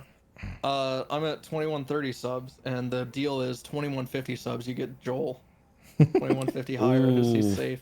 Well, Which means as soon as I start stream, I'll get 20 gifted subs. So yeah, well, you gotta tease it. You gotta penta it. I always guys, give them an hour. I always if give them we an don't hour get 20 before I right take now, it. I always give them an hour before I take it. I'm like, first hour of the stream, you get Joel, but after that, it's gone. that's funny. I already know who's gonna give 20 to save him. So Yeah, What is it? What is JD this? win. What is this like a? What is this like a alternate augmented reality thing you have? Who is Joel? Tell us the story. Joel is an emote that I think my WoW friend that is now a mod of mine turned on. Just like fuck it. It's just a fish that spins. It's just Fish that a spins. fish that spins. That's it. And his name is Joel. And there's obviously other variations of Joel. There's like Joel Hyper and Joel Pride and Joel whatever. And for some reason, my chat loves it. And finally, I was just like, man, I can really extort y'all over this. And so it was like, you know, Give I us started Joel! I started setting sub goals, and they gradually got higher, and it's set at 2150. And I feel like if I set it any higher than that, it's just greedy. So it's just like, you know, at 2150, y'all can have Joel as long as it stays above that. So Troms, what are you Yeah. at? What's your sub count at? 5 something right now? I was at 600 because that, or 666 because that From the was Halloween. it was for the Halloween costume, the anime schoolgirl, no, anime made a Halloween costume I put on. And I'm down to 500 now. So, and I think it's gonna drop a lot more too because people really wanted to see me in that in that maid outfit. Fuck I it, really just pimped do that. a different cosplay once a month. Turn into the next who played Krator? Oh. Damn it, I what's could his have name? told you if you didn't ask. Come on. Oh my god, I can like see his face so Yeah. perfectly. I just can't remember his name. Spicy we back all know pain. that's it. We all know what you're talking about though. Yes, it's me, Krator. I can't do it. Nobody can do it. Yeah, he's too good. Well, I think the hidden sub god in this call right now is Chains. And I think Chains has been holding out. Chains is the kind of guy who's be like, you know, maybe he'd be okay. Chains is the kind of guy at an orgy who you don't expect to have the biggest dick, but he does. You're like, True. that guy's schlung. He's like keeping Wait, his is it pants. He's keeping his pants because on. I'm black? Is that why? No, you could be a white dude. It's and you because still have the you're biggest. skinny. No, it's because you go to orgies. True. Because of Master Jelker. That was brought up in court yesterday. Rolling it up. Jelking, you know, I'm surprised people don't know. There's more people who don't know what that is. I need to increase my marble weight, boys. Jesus. My sub count is 420. Nice. Oh, this. I thought it would be higher. You've been getting. He doesn't. great He views doesn't do lately. anything to push his sub count. This is all his community just throwing subs at him. I don't think I've ever once heard him ask for subs. I do. I always ask for subs. Do you? I've never. I'm heard it. shameless about it. I'm going through Moosebrother's emotes, and half of these are about cum. What the fuck? Are they? That's nice. I didn't even know. There's a lot of semen related emotes in Nice. here. So I'm surprised. Good, it's I working then. personally want to thank both Troms and 52 Chains because each of you have provided me with an oiler who have been like pumping my sub numbers. I got Meaty from 52 Chains and I got Olios from Troms. think Meaty came from Crystal. I always see them I think so. in Crystal's chat. Oh, is it? Oh. Well, I see it. I see I Meaty haven't in seen 52 as Alios in well. forever. Well, I've got a question for you, Moosebrother. Like I got an answer. ratio wise, what do you have more of, gifted or recurring subs? Am I confused? I thought you said. I think this you said was pertaining to racial race. wise. I thought Yeah. you said Oh no. ratio wise. I thought you Okay, said okay. race. Ratio. Oh my I God. slur I my thought we words. were about to get spicy. I was My about to brain was ask- trying to figure it out. I was about to make you guess what race I. I was like, oh, he's gonna ask what race I am. All right. No, it's one of them. A woman. To answer your question, definitely gifties. Definitely gifters. Not by it. I'd say gifted almost, not quite, but almost doubles my prime and paid subs combined. I have this one dude that only gifts out tier 3s. What? What a ledge. Must be Crazy. nice. What a homie. That one Damn. dude only gifts out tier 3s, and the thing is, there's no benefit to being a tier 2 or tier 3 sub in my chat. Dude, There's you not get an the tier emote. 3 emo. I don't have a specific emote. What? There's no benefit. Just make one that says better than you. That's a good gimmick. But I mean, Chomp. I'm surprised y'all haven't asked how I started a revolution with Chomp, but You did. Chomp You is changed. 100%. Are you the changed chomp game. starter? He is. It's yeah. the first chomper. Wow. It's a good And, emo. Chomp god. I stole the idea from Moon as everything, and I described what I wanted, and then Burbado made it for me, and then Is that how it's pronounced? I thought it was Bertabo or Burbado. I always say Burbado. Everyone calls him Burbado. Burb. I just say Burbado or Burb. And then Burb started getting commissions from literally every single streamer. So Every one good. of them. For the emote I didn't pay for, he now gets paid to make them for other people. So, I mean, great. That's when you pay somebody in exposure, sometimes it works. but no. So these last few months have been horrible for my numbers. Genuinely, Oh, okay. These are the worst that it's ever been because. Worst that it's ever been. No, sorry, definitely not. Let me rephrase it. It's the worst it's been in a while, and the reason is, WoW came out. Wrath of the Lich King came out. I've peeped your WoW FTO streams. So I went from like 1,200 average viewers to about 680 or something. Dude, For a for whole streaming month? WoW, that's still like. For a whole month, but I had ad incentive to fall back on, and then the next month You got was fucked. the next month I was like still streaming WoW, but it was doing worse, and then like 800 viewers, and then surgery bucked me recently, so I'm at a low. I didn't meet my ad incentives last month. Did you? Oh, actually, a I question might not about that meet streamer it this question. month. Did that noticeably affect your next incentive? Because I was talking to Jenny about this, and she has like 160 hours or something this month, and so for her that's a lot because she works, and so she's like, oh my god, what happens if I don't complete it?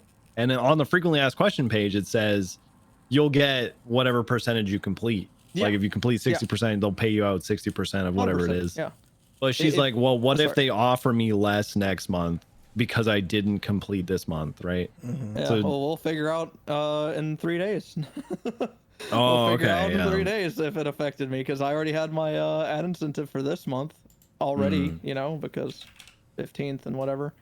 Mine is 190 hours. My last month was 130, and then this month shot to 190 is a 190. lot. I mean, I'm you a stream enough to maniac. nail that, but that's a lot to ask for. I'm like just barely gonna hit it. I might do like a 24-hour just to make sure. I mean, It's I'm like, a maniac. Let me read you all my hours. March and April, 228 hours. And this is like from the 15th to 16th or whatever, just like that breakdown. April to May, 216. May to June, 221. June to July, 284 hours. Oh my god. July to Jesus. July to August, 318 hours. And you're from the And East Coast too, right? So I'm like Central. Central. Well, still that puts a lot of your hours like in the middle of the fucking night. Yeah, and here's the most I've ever streamed was August to September, 347 hours. And then September Where do you to see your October, Where do you see your hours? Is it 207. under your It's in channel analytics. That's like 10 hours every day average. Yeah, I was doing it. Yeah. That's insane. 347 hours. Part of why I did it was genuinely to see what my ad incentive would be for the next month. And guess what? They didn't offer me one. They didn't offer you one They at didn't all? offer me an ad incentive at all that month. What? Yep. When's the next payout? Dude, I would be in rough shape if it wasn't for the ad incentive. That came I at did the a perfect time. subathon and it kind of acted as if I had one. I was like, That all makes right, sense. mentally prepare for like 4,000 subs max for this subathon. I think I got like 7,000 or something. Pretty Dude, that's fucking nuts. insane. Yo, It was like a wait a subathon lasted second. 10 days. What the fuck? By the Yo. way, when a subathon lasts 10 days, your mental starts to deteriorate. I was doing the thing everyone does, which is just play VODs while you sleep, but I felt bad, so I only slept for like 3 or 4 hours at a time. Fuck So I'd no. like stream for 24 plus hours, and then I'd sleep for like 4 hours, and then I'd come back, and then I'd just keep doing that, rinse and repeat. It was a lot. I just checked my ads is a third of my incoming revenue for this next payout. Poggers, dude. That's crazy. What That's the fuck? poggers. I'm pretty aggressive with my ads too, mostly because I just don't want pre-rolls.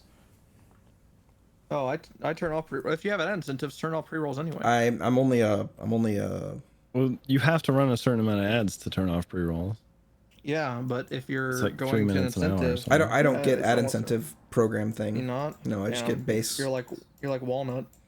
No, he gets it now. That's why he quit his job at EA Yeah. or Activision. Oh wait, he did it. Yeah, because Yeah, I'm not exactly. I'm not a partner. Only That's why he's been partners get streaming that. more. You're not a partner? No. I mean, Walnut hit partner, and then it took 2 months before he got. Yeah, his dude. ad Okay, so this incentive. is a thing, right? When I know people have heard this on the podcast 1,000 times, so I'm not going to go too far into it. But I was popping off on Stanky Leg with when the Mandem thing happened, like when Zerka was around, and I just like I was so afraid of dick writing because like morally it just felt like the wrong way to go about it. I always had this idea like I don't want other people's viewers. I want my viewers. But you have to like ride the wave and turn other people's viewers into your viewers and then use those viewers to like attract your own, right? That That's what I happens. did with Penta.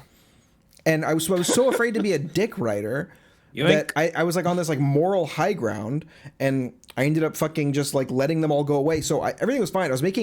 I had like 2 months in a row where I made like 4K, which was like, oh fuck, like I'm making it like finally, right? And then like some crazy shit happened in the house we were living. It was getting sold out from under us. And in that 2-week period where I was like literally had no internet, no computer, like what was I going to live stream from my phone? Like I was like, guys, I'm just going to take 2 weeks off. I should have, honestly. I should have just walked around and talked in Stanky Leg voice, letting people look at trees, punch a tree. I'm like, hey, stupid tree, give me your money. People, they would have liked it. In that 2-week period, my channel completely died. Dead. When I came back after 2 weeks, I came back to 2 viewers. And to this day, 4 or 5 times a stream, you'll still get somebody going, oh my god, Stanky, like you're my most favorite streamer in the world. I found your channel from Zerka's YouTube video. Haha, do you have ear? And I'm just like, yeah, dude. Cool. I was so I feel bitter like about- streaming on like NoPixel, it comes down to consistency and building momentum. And once you got it going and you keep it going, from what I've been experiencing, it's not been too bad. I wish I can pull it up really quick, but I'm pretty sure I didn't take a day off from like April 21st or something until August. Yeah, that's Like, how Miles has been. Miles, he took some time off. He takes like maybe 1 day every 2 weeks.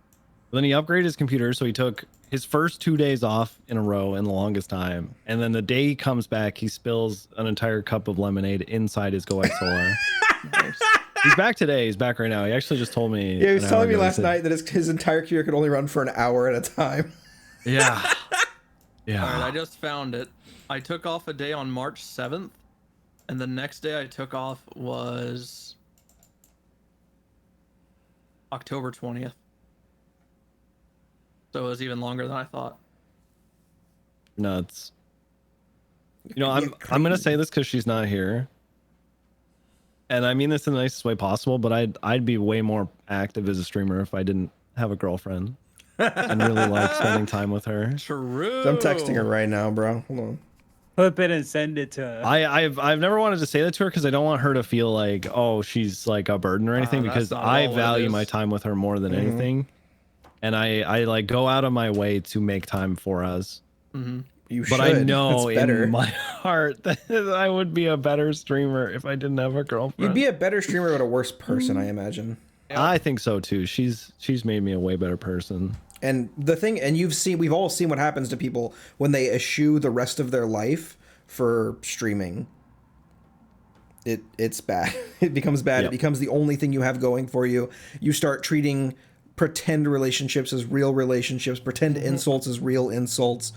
And you start thinking of yourself as like an actual gangster, and you start like running your mouth, and it just makes you a shitty person. And then Makes you you look like a tie dickhead. you tie your self-worth to the viewer count and everything, and then you look at people based on their viewer counts, and it's just, we might have to cut this part out. I ain't just so doing you it, so know. you better be careful. Go Why? ahead. Because things are getting too real, getting a little too No, real I don't here, think guys. I don't think that's. I mean, if people get offended by it, doesn't Yeah. that mean that they feel like they're guilty? Yeah. Because for me, it's like the reason I stream every single day, or at least try to. Right now, I'm definitely not because I'm fucking surgery and whatever. Is my goal has always been get out of Louisiana as fast as possible. This place is Fuck a Louisiana. shithole. Fuck it. And all of my friends took that advice. They thought about it themselves, I guess, or we've talked about it. I don't know, probably a mixture of both. And all of my friends that I still keep in contact with, I'm one of those people that I still have a great relationship with the people I hung out with in high school and kindergarten, all the way up, you know? Like, we've always just been tight ever since. They've all started to leave. And now it's just me here. So I'm not going out on the weekends like I used to every day.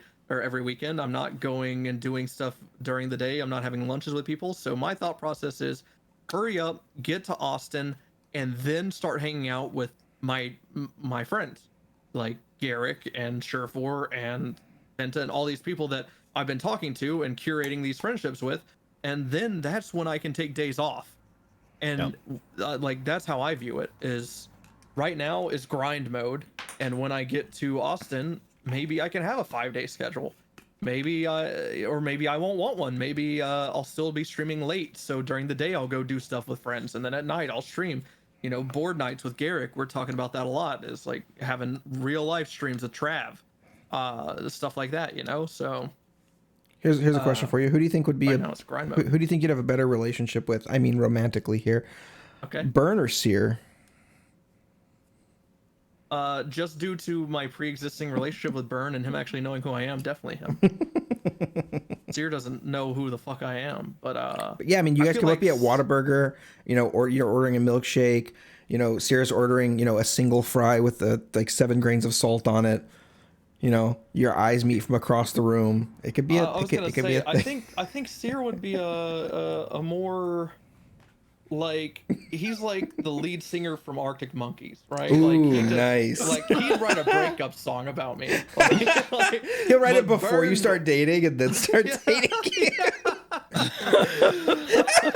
So like, I feel like the sex and relationship with Sear would just be toxic and dirty and nasty. Oh yeah, That sounds he'd be so a very true, yeah. creative lover. Yeah, He would yeah. toy with you like. But Burn would be the funny one. Dude. And speaking of Burn, dude, there's like, and again, I hate calling myself successful and thinking about it, but like, as I've talked to people, like Spaceboy and Burn are 2 examples that come to my head of like, I didn't even know Burn knew I existed. Like he's married to Hooker on Mental, but like I thought it ended there. And then when Hooker had the 9s, he hadn't logged on to Mental for months at this point. And he logged on specifically. He hadn't been on NoPixel in forever. He logged on specifically to Mental Block to break into prison twice to get me a phone and a shiv and all this other stuff. Nice. And I was like, I wasn't even online. He was giving it to lifers to give to me. And like, I was like, dude, that's crazy. And then like not too long ago, 2-3 months ago, Burn hit me up in DMs and he's like, hey man, when are you coming out to Austin? Like he didn't even know I already planned on moving. He was like, when are you coming out to Austin, man? We really got to like hook up and like hang out. Maybe hook up in another way if this, if that story comes true. Right. If the question comes true. But and I was like, dude, that's fucking insane. Like Burn is someone that I watched. Like there's so many people, dude. Uber Hexer Nova, like I said, first content creator I like religiously watched ever. He and I DM and like we hang out and we ride together on Cop, and Laura is his fiance, and like they have this interesting story, and Bloom and Sis have this like just this horrible thing going, but it's amazing at the same time. Like he's the reason I'm fired, like all this stuff. It's insane to think that I watched this dude since I was in 6th grade, and now here I am, and he DMs me about, hey man, I'm doing this like a little event thing. I'm not going to tell you about it, but I want you to be there. If you see shots fired in Mirror Park, come here. Like I was just like, dude, that's fucking dope. Like he came to me and I was like, am I the only one that knows about this? Like, is it up to me to get other cops? What? He's like, you're the only one that knows about it. Get other cops. I was like, holy shit. He thought like out of all the cops he could have chosen, he chose me. And like, that's a dude I've been watching since 6th grade. So that's insane. I try not to fanboy. I do my best not to fanboy ever, but like it is surreal. Like now raiding, like I mentioned earlier as a joke, but in reality, it's like I'm raiding with Soda Poppin', who was the first person I ever followed on Twitch. I'm raiding with Moon and hanging out with him and playing other games. Like it's fucking weird, dude. It's That's really weird. I know exactly- you know how it feels, Troms. You've I know fucking got a exactly. D&D session with Moon. It's insane. Well, I wasn't in it. You were just observing. Okay, but still, I watched the whole thing. He was a That's backup. cool. You were a backup. Don't But like, don't sell yourself end of short. the day, there's a Space Boy. You Dude, remember... he's absolute homie. Like probably one of the kindest hearts on NoPixel. Oh yeah, it's actually insane. I remember they sent me a clip of him talking about me. It was Jacques the Blue, or what was his serial killer name? You know, I'm not sure if y'all ran into him. Pat or if it was a little Downing. bit later, and yeah, probably. But he had This is this. Pat Downing. With how many people he's killed as a cop, it's Pat Downing. He had this French character. It was like Jacques the Bleu or something, and international. Or like Jacques Le Bleu. It wasn't that, but it was something similar, and it was like international fashionista or something. So every time he killed someone, he'd do like this little Jacques the Bleu, international fashion man, and like and he ran into me and Tony, and he was volunteer EMS. He's going around stabbing people and stuff, and I 100%. I mean, he gave off the vibe, so we obviously know. And Tony. Peruse is Peruse, so he didn't roll with it too well, but he let himself get stabbed. And then I'm freaking out because the gimmick was he was comparing our outfits, Hooker's and Tony's, and he's like, all right, you lose. So he stabbed Tony for not having drip. He's like, and Hooker, you're beautiful with the cheetah prints and this and that. And I was like, and even though my gang member just got stabbed, I'm not pulling my gun on him because I know it's Space Boy and I know it's RP to have. And he's hyping me up. He's like, the beautiful cheetah dress and stuff. And I'm like sitting there and I'm showing off. I'm like, oh yeah. And Tony's stabbed, bleeding out, screaming, shoot him, Hooker, shoot him. And all the time I'm just being gullible. And then he ends up stabbing me too. And, and then he ends up talking about me later on because we end up being there when he permas on Tony and Hooker. Because he kidnaps us again after that, and he ends up perming, and he ends up talking to me. He's like, dude, it's so fucking hard to like break out on NoPixel and become like a content creator and have a successful career doing this. He's like, I don't agree with this, but he's like, I don't think there's anyone more deserving than Moosebrother, and the fact that it's him, it makes my heart so happy. And I was just like, bro, how am I even supposed to like talk to Space Boy now? Like, Right, he just said all this he's nice just shit say to that me, shit. He's honestly insane how just supportive Space Boy is. He's one person I've always gone to and talked to about like streamer questions. You know, it's like people probably think I go to Penta for everything. I barely go to Penta ever. I don't want him to ever feel like I'm using him, as funny as that is. Even though we Just joke openly about use us him like a being lot of leeches. people do. Yeah.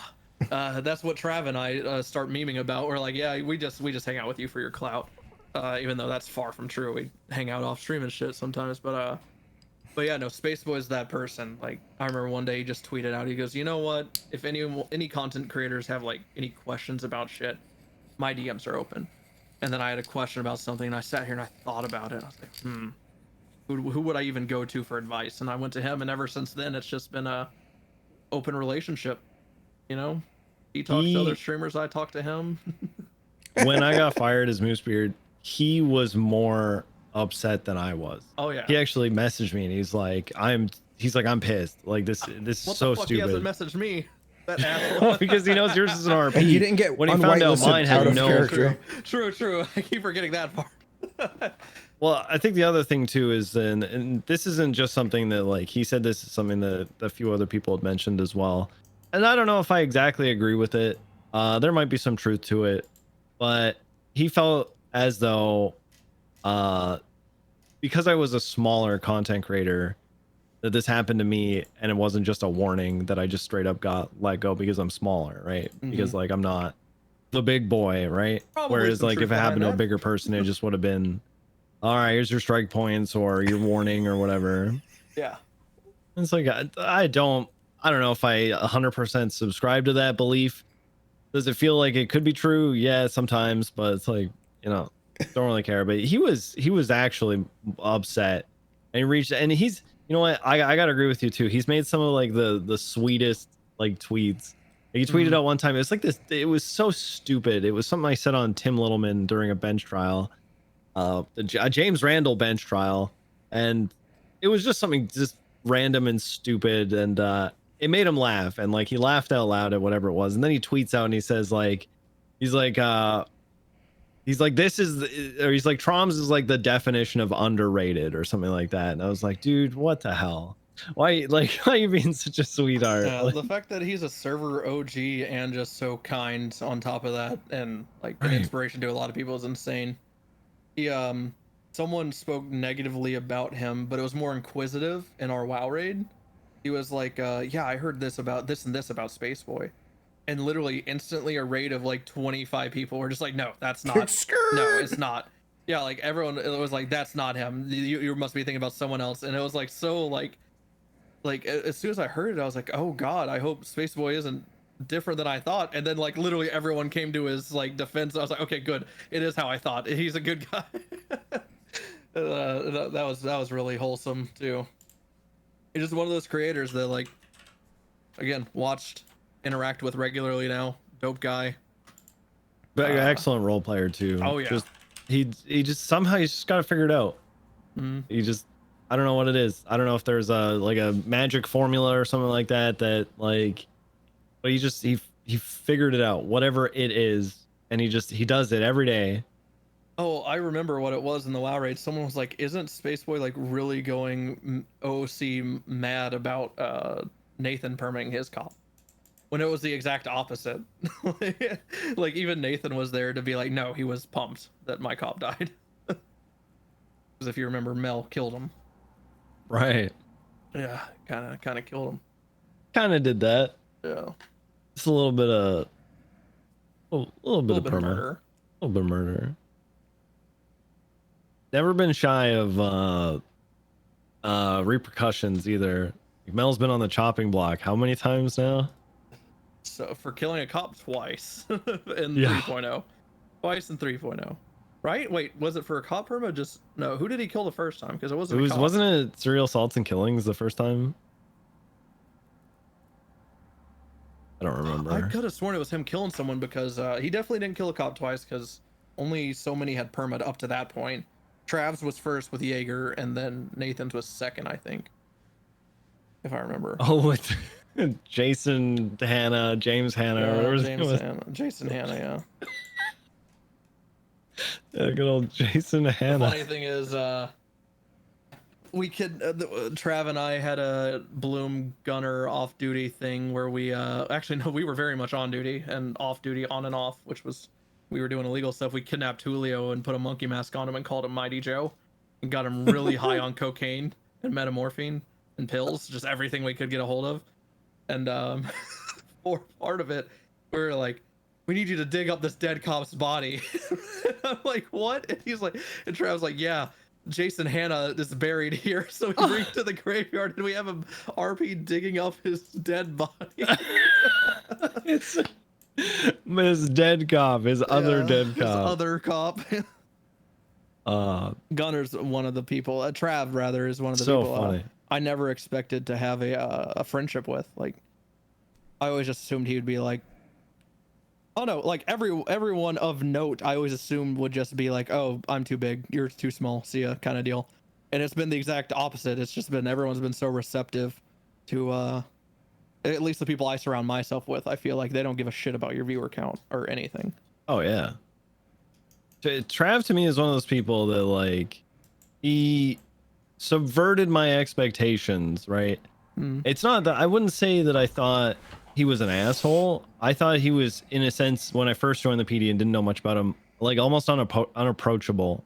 And then like very, very quickly I started to realize, oh, like Quite this, the opposite. it's very much quite the opposite. And like if this guy like literally have my back too. Yeah. Yeah, watching him go honestly- from Cheddar to the character that he is now, and like Breed getting a Cheddar than the Gunner. like you have to understand that if you were a big 2.0 watcher or player, that the Southside ESB got crazy. It got wild at the end. People were getting banned left and right. I mean, perma banned. They were, dude, it was wild. So the fact that he sort of gracefully dodged out of all of that and was able to come back and like have the trust of people to make a cop character, I think is really sick. And it shows like kind of the quality of the person that he is. Yeah, I did not expect Trav to become as good as a friend as he is. Like he's like he and I message every day. Like we hang out off stream constantly. We always just in communication with one another. He's easily become one of my like go-to friends that I've made from the server, like out of character friends. I think there could be a lot more people like that if people were. Yeah, do you kiss? We'll kiss if he actually wants to join Mr. Pentas' house, but I think he's being a pussy and backing out. What? Because he wants to live in the swamp or whatever. Yeah, even though there's plenty of places to fish in Old Texas, he says he's gonna commute a lot. Like he's gonna drive from Tennessee to Texas a lot. What a shitty drive. That's not terrible. That's his current thing, which means we need to find a roommate for Mr. Big Pentas' house. I'm just saying, guys, might be open. Can you take me and both my girlfriends? Wait, it's probably not. Okay. Wait, Kermodo's on that table still, right? Like Yeah. It was supposed to be me, Kermodo, and Trav, and with the possibility of others.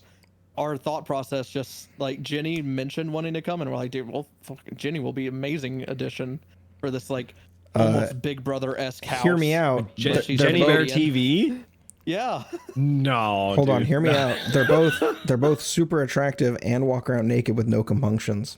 Just saying. That's the problem. We're gonna be streaming in the house a lot. Just blur it. Oh Jenny yeah, won't do live it. stream the blur. She's the one that said she was interested. She's None of not. us She'll pitched it to back her. out literally last minute. Yeah, she also said she was interested in the podcast, Jenny Bear TV. That's what I'm saying. Called out. Ooh, Yeah. yeah, I don't think she's gonna see this. No, she won't see it. What do you mean? Hey, if you guys could mention her in her stream or something like that, tell her that the Yespixel podcast. You know what? That's it. She'll ban Jenny you. Bear She'll ban, TV. she banned me. She's gonna Banned ban, from yeah. the Yespixel podcast. That's it. It's our first banned guest. Banned. Never coming Banned. on the show Yeah, Jenny Bear. unless she decides to. Banned. Yeah, but I have no I had no expectations of Jenny actually committing to it, but I did think that would be a good addition. Right now it just looks like me and Kermodo. Like we're just like Quick, everyone type well, we'd Kermodo like in the a chat. third.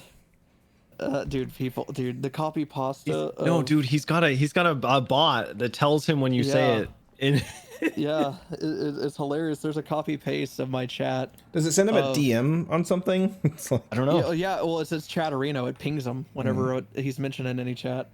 And there's a copy paste that my chat just randomly does, just out of the blue. No mention of Kermodo or his character. It's I wish I remembered. It's someone in their bed, and then it's someone jacking off, and there's an arrow pointing and saying that's Fingal, and then there's a window, and then outside that window is Kermodo jacking off. And it says Kermodo, and it keeps evolving and getting longer, and yeah, it's pretty in depth, and every time they spam it, he gets pinged like 100 times because they just spam it randomly. is it bad that I don't know who Kermodo is?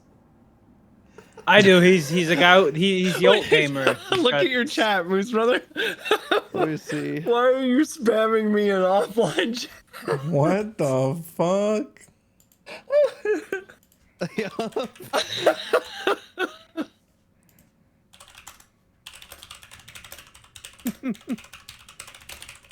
Hold on, someone has to have it. There's people. Let me type in my Discord really quick so you can see what it is. So funny. Hey, someone do the Komodo copy paste in my offline chat. There we go. Someone will do it. Dude, At here. Walnut told me about that shit. I didn't think it was real. Oh yeah, no, he 100% gets pinged whenever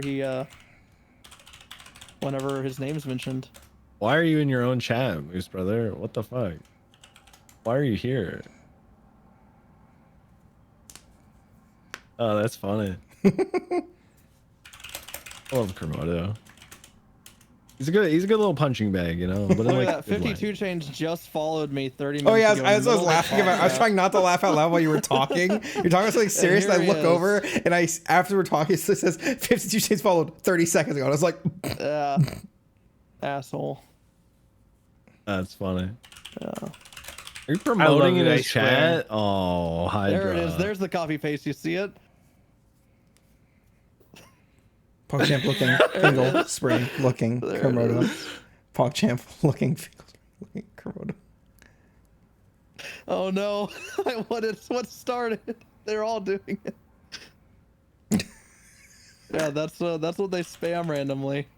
If you notice, those are all individual people. No one's spamming it. It's just one line.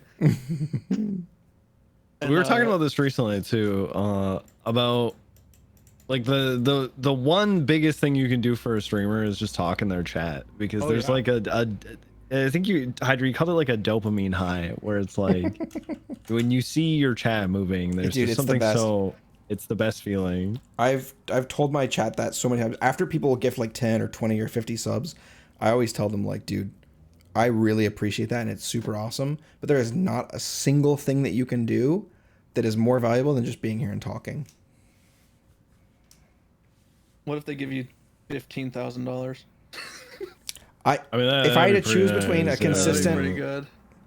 if I had to choose between like a consistent viewer base and 15,000, it depends on what the number is, but I'd probably take the viewer base. Oh no, my mic. Sorry, my mic arm's shit. I prop it up with a Sonic cup. The styrofoam cool. one that's slowly degrading Yes, over time. yes. Yeah, I'm gonna have to get a new mic arm when I move to Texas. Dude, people talk about having like the best. So I go to Rode, mic arm, and all that shit. When I first started streaming, I had no money. I didn't want to put anything into it. So I was like, how can I do this on a budget? My microphone arm is a $11 IKEA lamp that I took the lamp off of. That's brilliant. It's literally just the arm. Like that's all I needed. Yeah. I've had to modify it a little bit over the years because my shotgun mic is a lot heavier than my old AT2020, so I had to like strengthen it a little bit. But $11, and I have my $100 mic arm is not strong enough to carry in SMB 7. Well, this is a- Dude, they're SM70. heavy. This is a wall-mounted $60 arm that was designed for professional music equipment, and this is my AT2020. You gotta tighten your screws. Is what you need Dude, to do. they're tight. They're tight. Yeah, They're like that's stripping. exactly what mine do. That is exactly what mine does. I'm just gonna need to buy right. more expensive Let me see if I arm. can do this. I don't even think I can get it out anymore. Mine's janky. It was 25 off of Amazon. Okay, so this But is does the it. Job. Little secret. Holding the mic to the arm is a pipe clamp. Oh, nice. It's actually smart. I'm a fan of that. Yeah. Oh, it's fallen. Look, he ruined his entire Oh, mic shit. setup now. Get it back.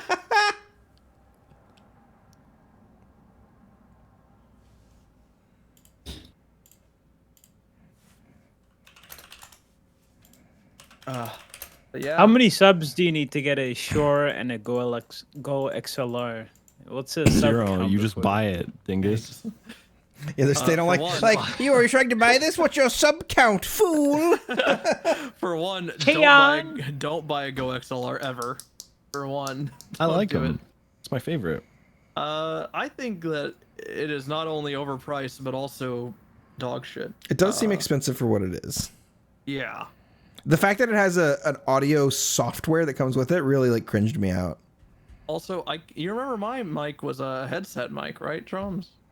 You Early probably on, remember? yeah, Yeah. and then you But it changed your sounded voice great. and you sounded different. You Yeah, sounded worse. My headset mic sounded great, and everyone was surprised it was a headset. But now looking back on it, I don't know how you motherfuckers thought it was a desk mic. It sounds. What do you horrible. mean? It No, did sound you bad. sounded excellent. No, it sounded bad. I was there. It sounded bad. I roleplayed with Laura a lot early on. It was bad. Yeah, it was bad. Especially No. on Laura, I imagine. I like that. I thought you sounded fine. I actually hated how you sounded Everyone earlier did. after And getting on oh my- yeah, I know you were very against it. You made me the most aware. Yeah. I was like, did I just waste all this money on a new mic? Nice one, Troms. What? I'm not gonna lie to the guy. I'm not gonna say, "Hey man, you sound like a fucking angel breathing Oh in no, my down my neck." I'm an audio pervert, so I want to sound good. Which This guy's audio he's not an pervert. audio file. He's an No, audio I'm an pervert. I was about to say audiophile. I'm an audio pervert. I Moose, want I to just- sound amazing. I just earned you offline subs. 2 Oh, offline look at that, subs. too. I'm crushing it for you Hey, right now. Mita, thanks for the gifted sub to Hydra and Pandosky. Appreciate the tier 1 to Troms. Whoa! 52 Did I change get one? response. Are we offline thanking subs right now? Check the They'll podcast hear it in out a year and in a half, 2 or a week weeks. and a half, I mean. For your thanks in the podcast. And we'll then, see. oh look, I got a prime from 52 chains. Look at that. I'm wild enough to get a prime. I've only got one of those. Nice. Whoa! God damn it! Now they're gonna need to gift less subs to get Joel. Damn it. Oh shit! You're right. Just it's time to up the Joel numbers. Just say Yeah, Joel I tax. think it is. Joel I think it tax is. has gone up. I'll up it whenever I actually stream consistently again, which I'm getting there. I think I'm gonna do a 24-hour when I get rehired as a cop. That'll work. So That was fun. not even a subathon, just a 24. Just fucking rip that shit. See people I don't see get kicked off because there's too many on duty. I wanted to cadets, bring Only something- cadets get kicked off, right? I haven't been kicked off duty yet. They've told me to get off. I You just were haven't fucking done it. assistant Funny. chief of police. Yeah, it's because you're funny. Yeah, your character. I got the I have the single pass. Yeah. Nice. Yeah, can that say is it. true. There's a new system that they're implementing. They already have there was a suspension system. Yeah, I got I suspended heard. 5 times. Yeah, I'm the one who day. told Wrangler about it for the first time, and he fucking died laughing. So I have you to blame. Thank you for that, by the way. He was actually, I'm gonna try it out, and we were like, yeah, try it on Carmine. And the suspension was over me saying 10-3 on the radio because they were talking about food or something. Didn't you get a 3-minute suspension? Anyway, Should've there's a new. suspended you for as long as it takes for their Uber Eats to arrive. Nice one. Now there's a different thing that they're implementing, a The strike system. yeah. So now, if you fuck around, you're really fucked. So I guess I'm gonna have to change the way I roleplay because they made it Do you easier get for notified guys when you like get Fred strike to points? use it. Do you get a notice that was like, you've received strike No. points? No. That could be bad. People really need to be careful at telling you if you're getting strike points. I'd rather know. Because I'm gonna scream at somebody if I get strike points and they don't tell me. Oh yeah. Well, they have to tell you. They have to go over it and be like, all right, we're issuing you this. And they have to do a lot of things. Troms. What if you just get a notification like in your feed? It's like you've been striked. It's right in your Twitch chat. Is what it should Perfect. be. Yeah, just pops out. Yeah, you know what's Make it funny a is sub alert. If the strike system existed, and I said this jokingly, but then High Command unironically said it, was if the strike system was implemented when I did what I did, I would have just got suspended and not fired. And I jokingly said that because I didn't seriously believe it, and then they started saying it unironically. Dude, we've got to stop letting cops arrest other cops. Oh my god. Put it on the docket if you want to do it, man. You don't get to just That's what I arrest. told Tessa the other Yeah. day. It's just like, dude, you can't pick and choose, Tessa. But it was something she was passionate about. She jumped the gun. I understand. Because he was fucking me over. Yeah. Fingal shot me, I think, 3 days now, on his car. And the last time the fucking shot me, he retconned it by force reviving me. So he just skipped it. And then he offered me 50K to forget about it. Hey, and I you took the it. money, right? Of course, yeah. Yeah. But you know what's funny? He still got talked to about that. Because he called me and he goes, "Hey, Bloom, I need a lawyer." I was like, "Well, okay, like a cell rep?" He goes, "No. Can you meet me at Davis PD in like 15 minutes? I'm in a chase." And I was like, "Are you running from the cops?" So he goes, "No, I'll be there though." And I go there and they explain, or he explains, like, this is all internal punishment. He had no reason for a lawyer. And I walk up and I'm like, "Hi, what am I doing here?" It's like LSPD is all in there, a couple CPD, like 1 or 2 SDSO. It's like this whole group, and they're like, "Fingal, you shot Carmine 3 days in a row." And I'm just like, I go over to Fingal, I'm like, "How am I supposed to get you out of this? How the fuck am I supposed to get you out of this?" Fingal, like, "What the fuck?" He goes, "You're a lawyer, figure it out."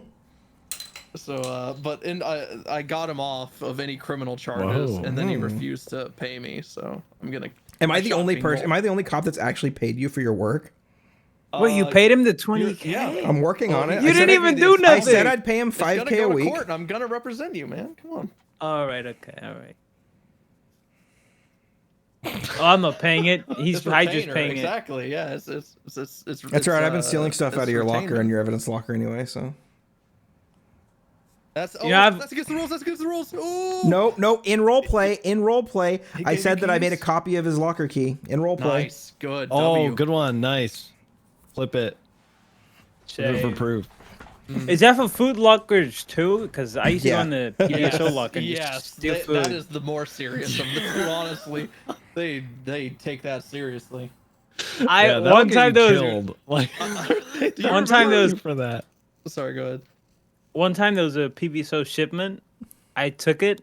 I threw it in the. I slashed Yeah, ERP, let's throwing it in the go. dumpster. Yes, sir. And fucking Anita, Anita walked in and saw it all, and I had to backtrack. I was so mad. God, I hate the PBSO. Whenever they kept leaking our locker, I kept intercepting the UU Cafe thing for PBSO, and I made a secret locker called PBSO Come, and and I only gave the name to people that I trusted in person. So no cadets. It had to be a trusted deputy that I know wouldn't stupidly 311 the locker. And eventually they were like, "Well, we're still putting food in the old locker like the other shift was." I said, "We should just combine the lockers." Well, the lockers were PBSO Eats and PBSO Come, so naturally I made the locker PBSO Eats come. and they did not like that, and they told me to stop rationing food in the PBSO chat. They did at me. They added everyone and said, everyone needs to stop rationing food like it's like the Cold War or something. And I was like, well, that's directed at me. But that's shortly after that they did the "you don't have access to their locker" type thing. That's great. PBSO. PBSO eats cum.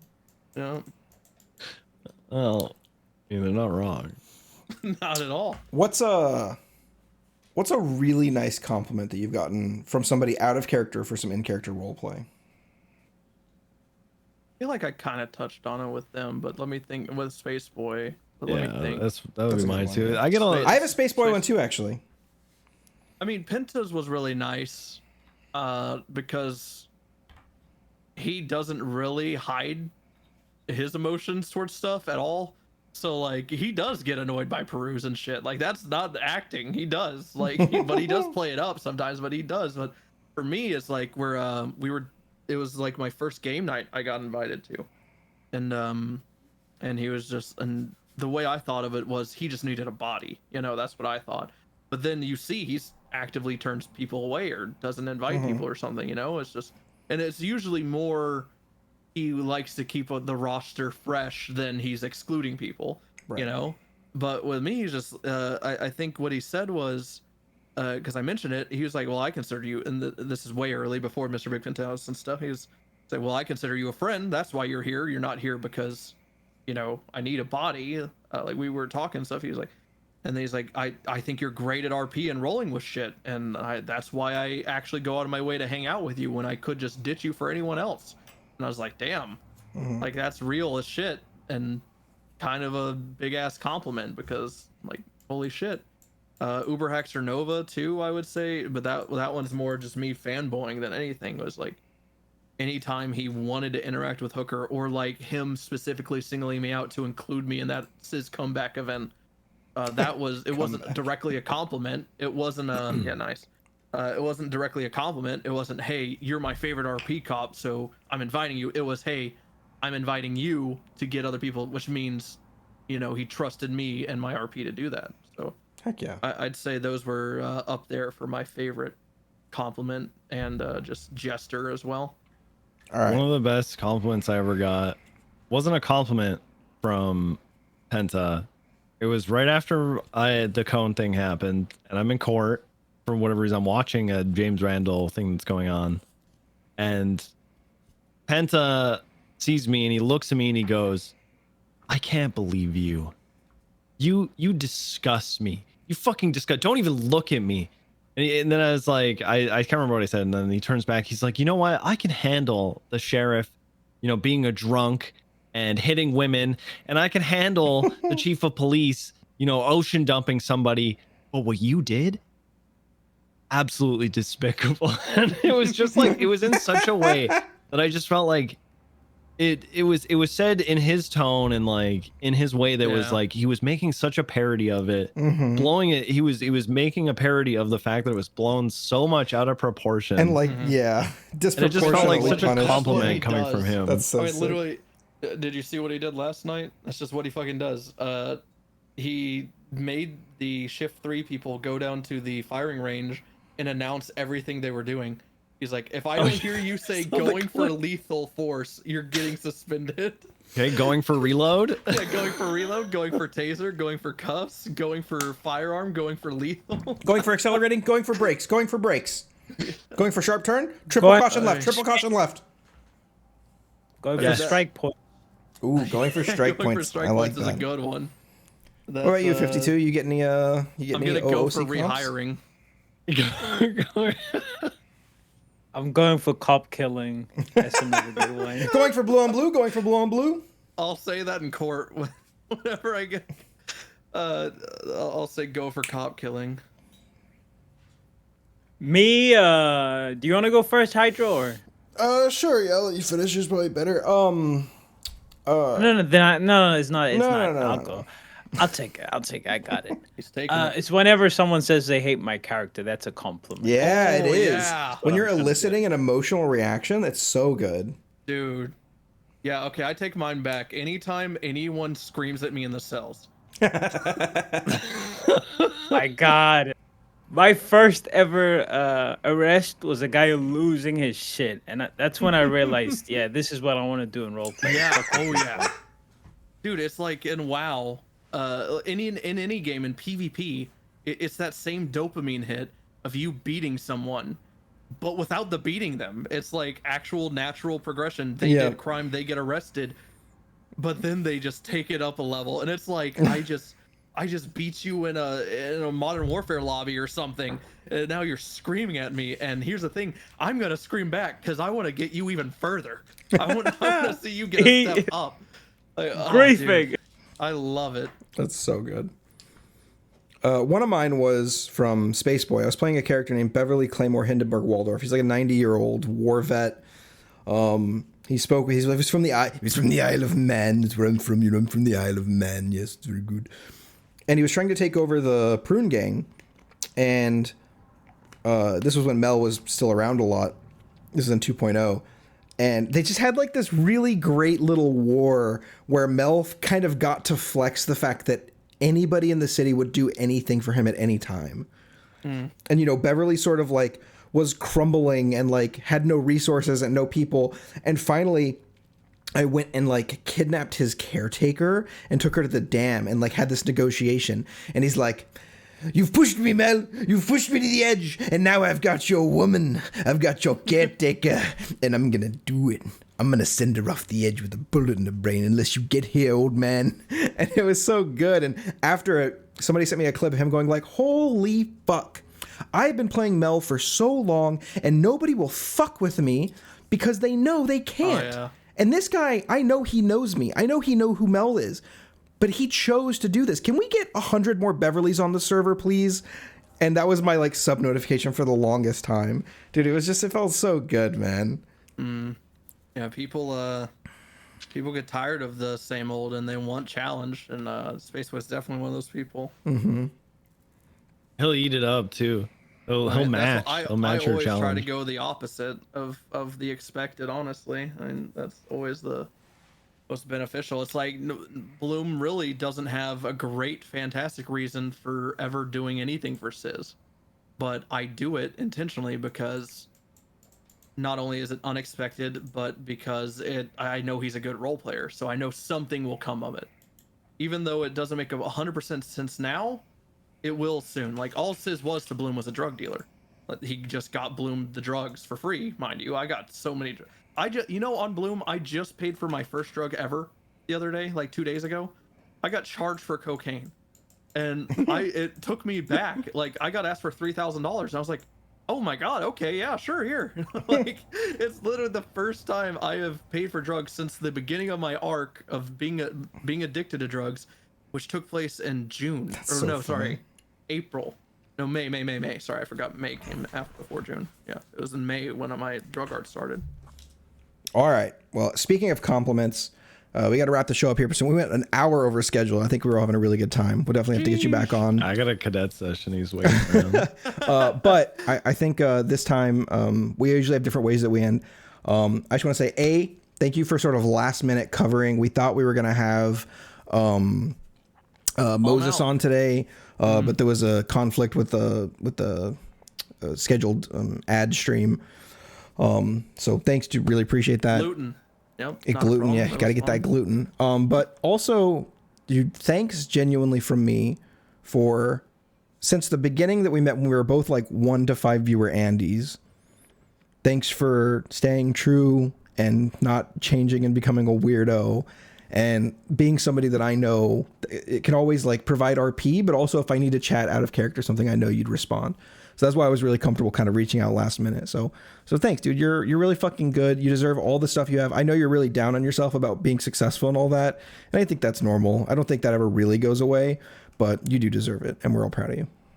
You're pussy, and I really hate you. appreciate it. Oh well, yeah. Well, I'm you, so of course. We're the same, literally the same person. I absolutely love you, man. From the moment we started, fucking around together and finding out selling together. guns to Littlemans. Yeah. It's best. always been good, dude. Freddy Fast Fingers holding me up.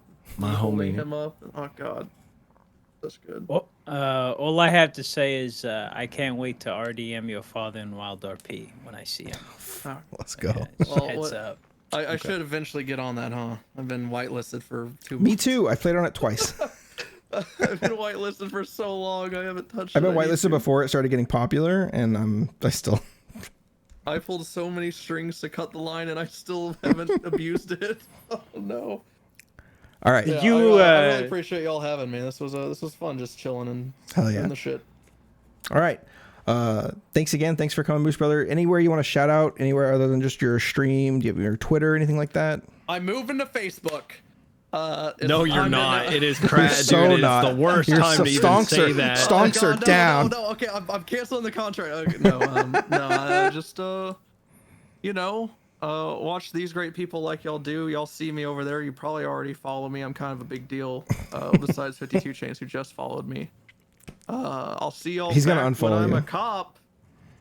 It's fine. He's a sub. I already got what I wanted from him. It's over. He's milked me. That's Milked where the me. relationship ends, right there. It's just over. But yeah, I'm gonna try to come around earlier, like I have been, and actually have a decent schedule so I can see you people instead of being on shift 3, which I'm slowly starting to hate. Oh yeah. All right. Shout Y'all out see me to there. Moosebrother.